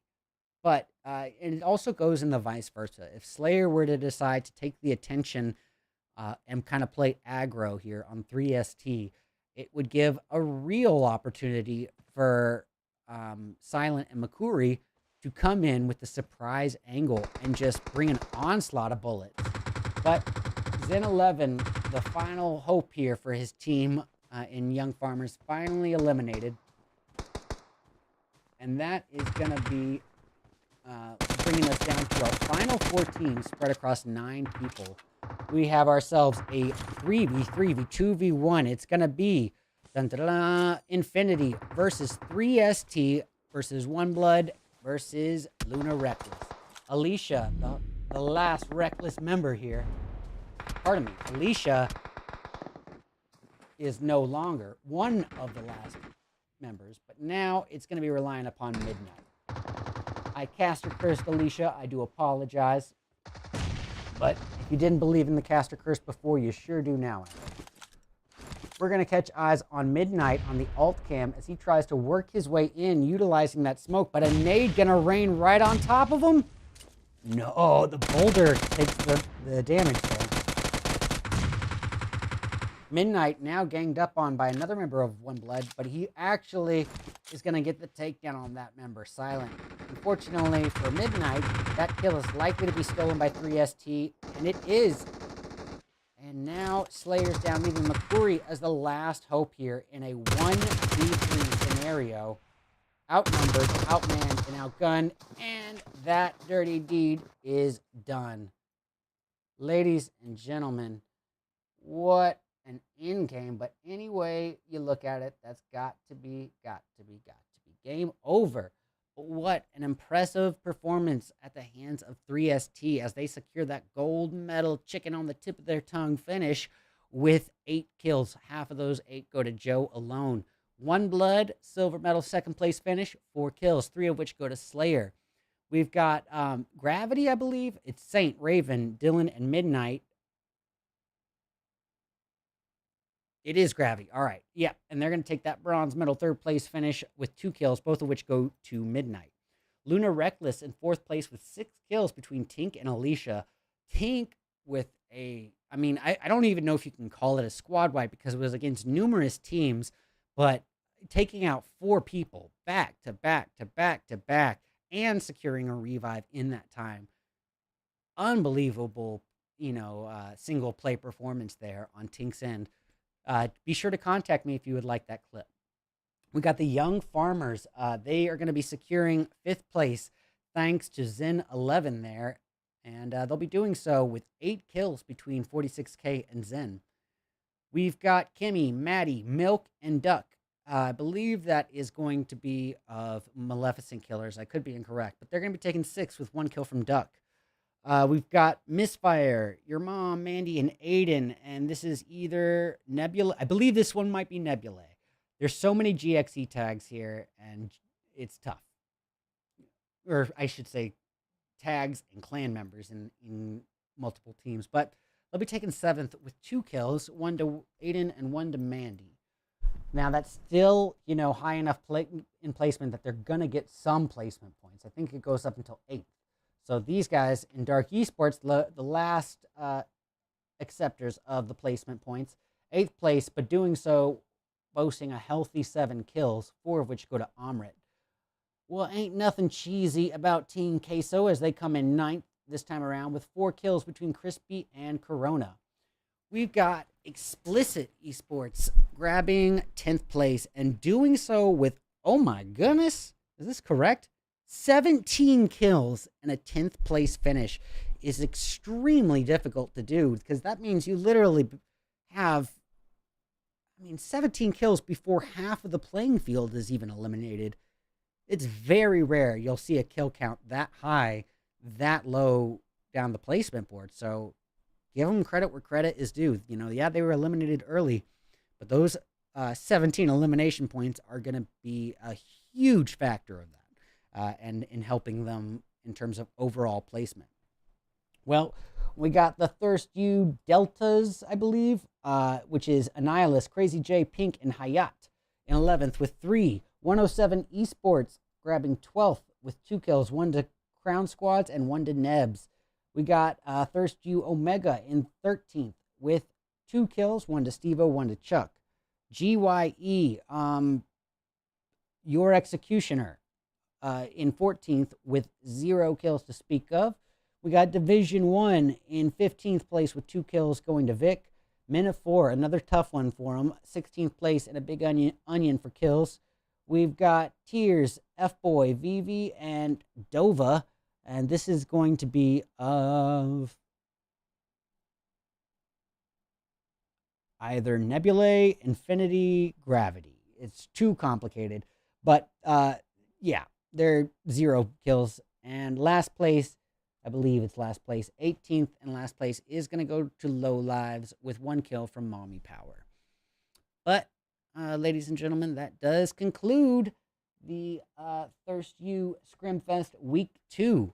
Now, keep in mind, you can always register for more dates of these events by joining the Thirst U Discord. Now, that will be pinned in the info section on YouTube, but I will also go ahead and paste it here on Twitch. I know that that is where most of the people are congregating. So, here we are. I don't want to waste much of y'all's time.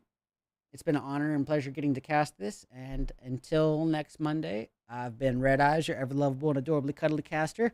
I wish you all an amazing week. Have fun, be safe, and be kind to one another. GG's. A little bit of a waiting game thus far in this match, and currently I'm going to switch over just for a moment to the Illegal Sevens. They're finding themselves pretty close to members of Infinity. Now both are still full 4 pieces. We have Dave here trying to catch a line of sight on the opposition. It's actually going to be his teammate Mars getting the first knock, and on Saint, no less.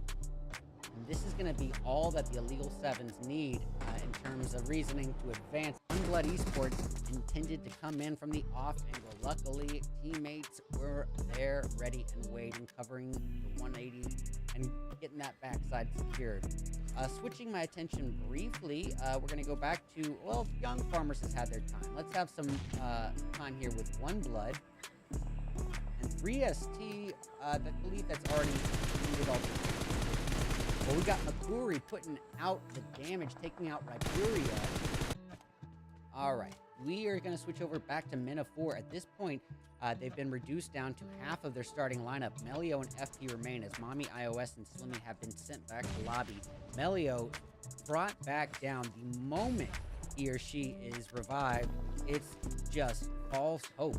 And false hope is not better than no hope in this one. FP is on his own, and Hellfire reigns on him, and Men of 4 reduced down to Men of None, eager to give chase. But it's out of the frying pan into the fire for poor Abel as he drives away from Young Farmers and right into a pool of Dark Esports members. As you can see, we got Amrit just above the crates in front of us.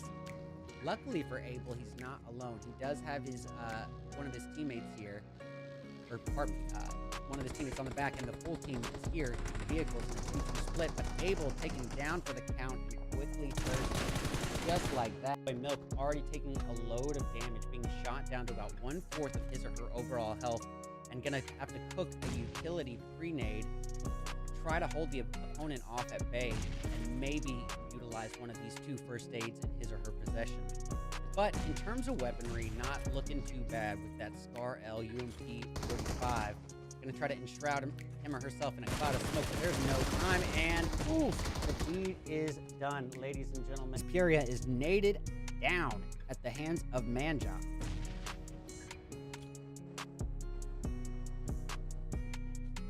All right. Well, looks like there's other things happening on the playing field. I'm just going to briefly open up on while we keep this on the main screen. Fate continues to face off against the young farmers.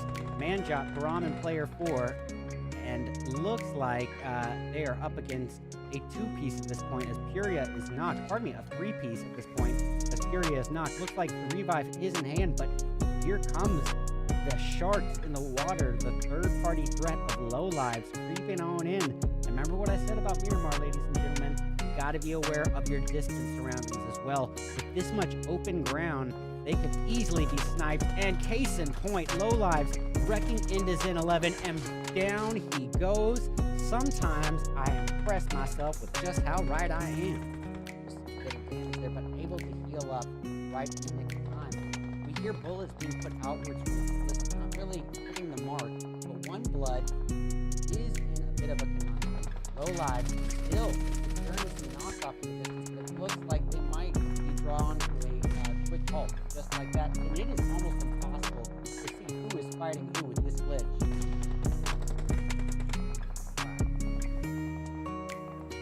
Before we can mark the date and time.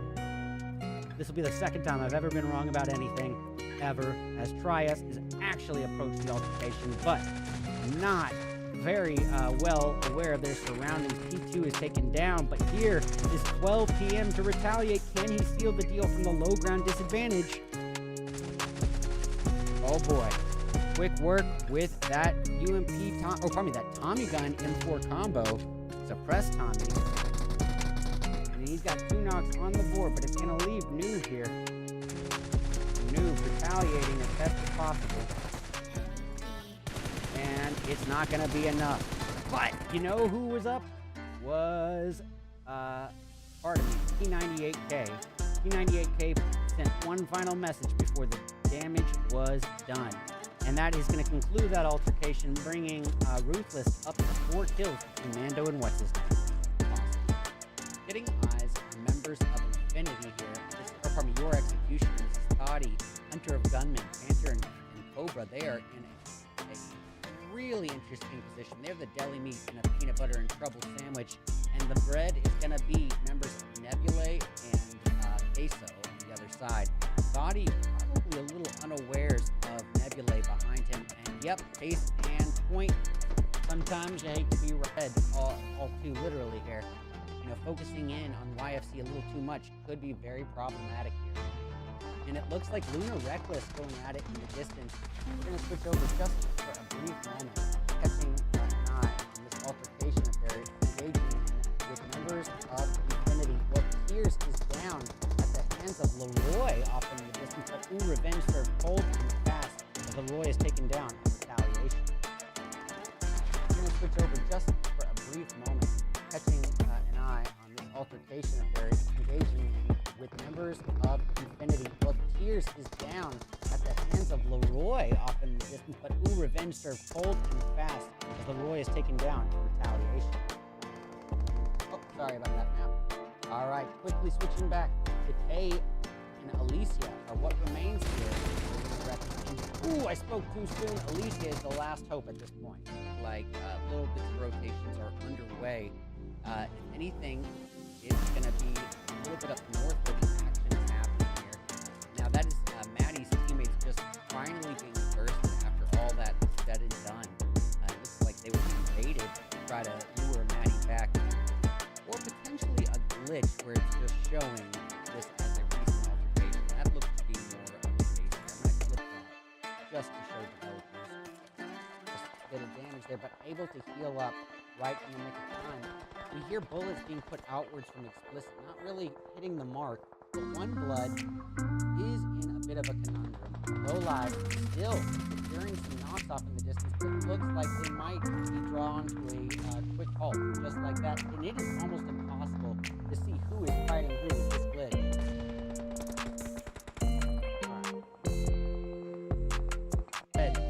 All too literally here. IFC a little too much. It could be very problematic here. And it looks like Luna Reckless going at it in the distance. We're going to switch over just for a brief moment, catching an eye on this altercation that they're engaging in with members of Infinity. Well, Tears is down at the hands of Leroy off in the distance, but Revenge served cold and fast as Leroy is taken down in retaliation. Blood Esports intended to come in from the off. Luckily, teammates were there, ready and waiting, covering the 180 and getting that backside secured. Switching my attention briefly, we're going to go back to, well, Young Farmers has had their time. Let's have some time here with One Blood and 3ST. I believe that's already completed all the time. Well, we got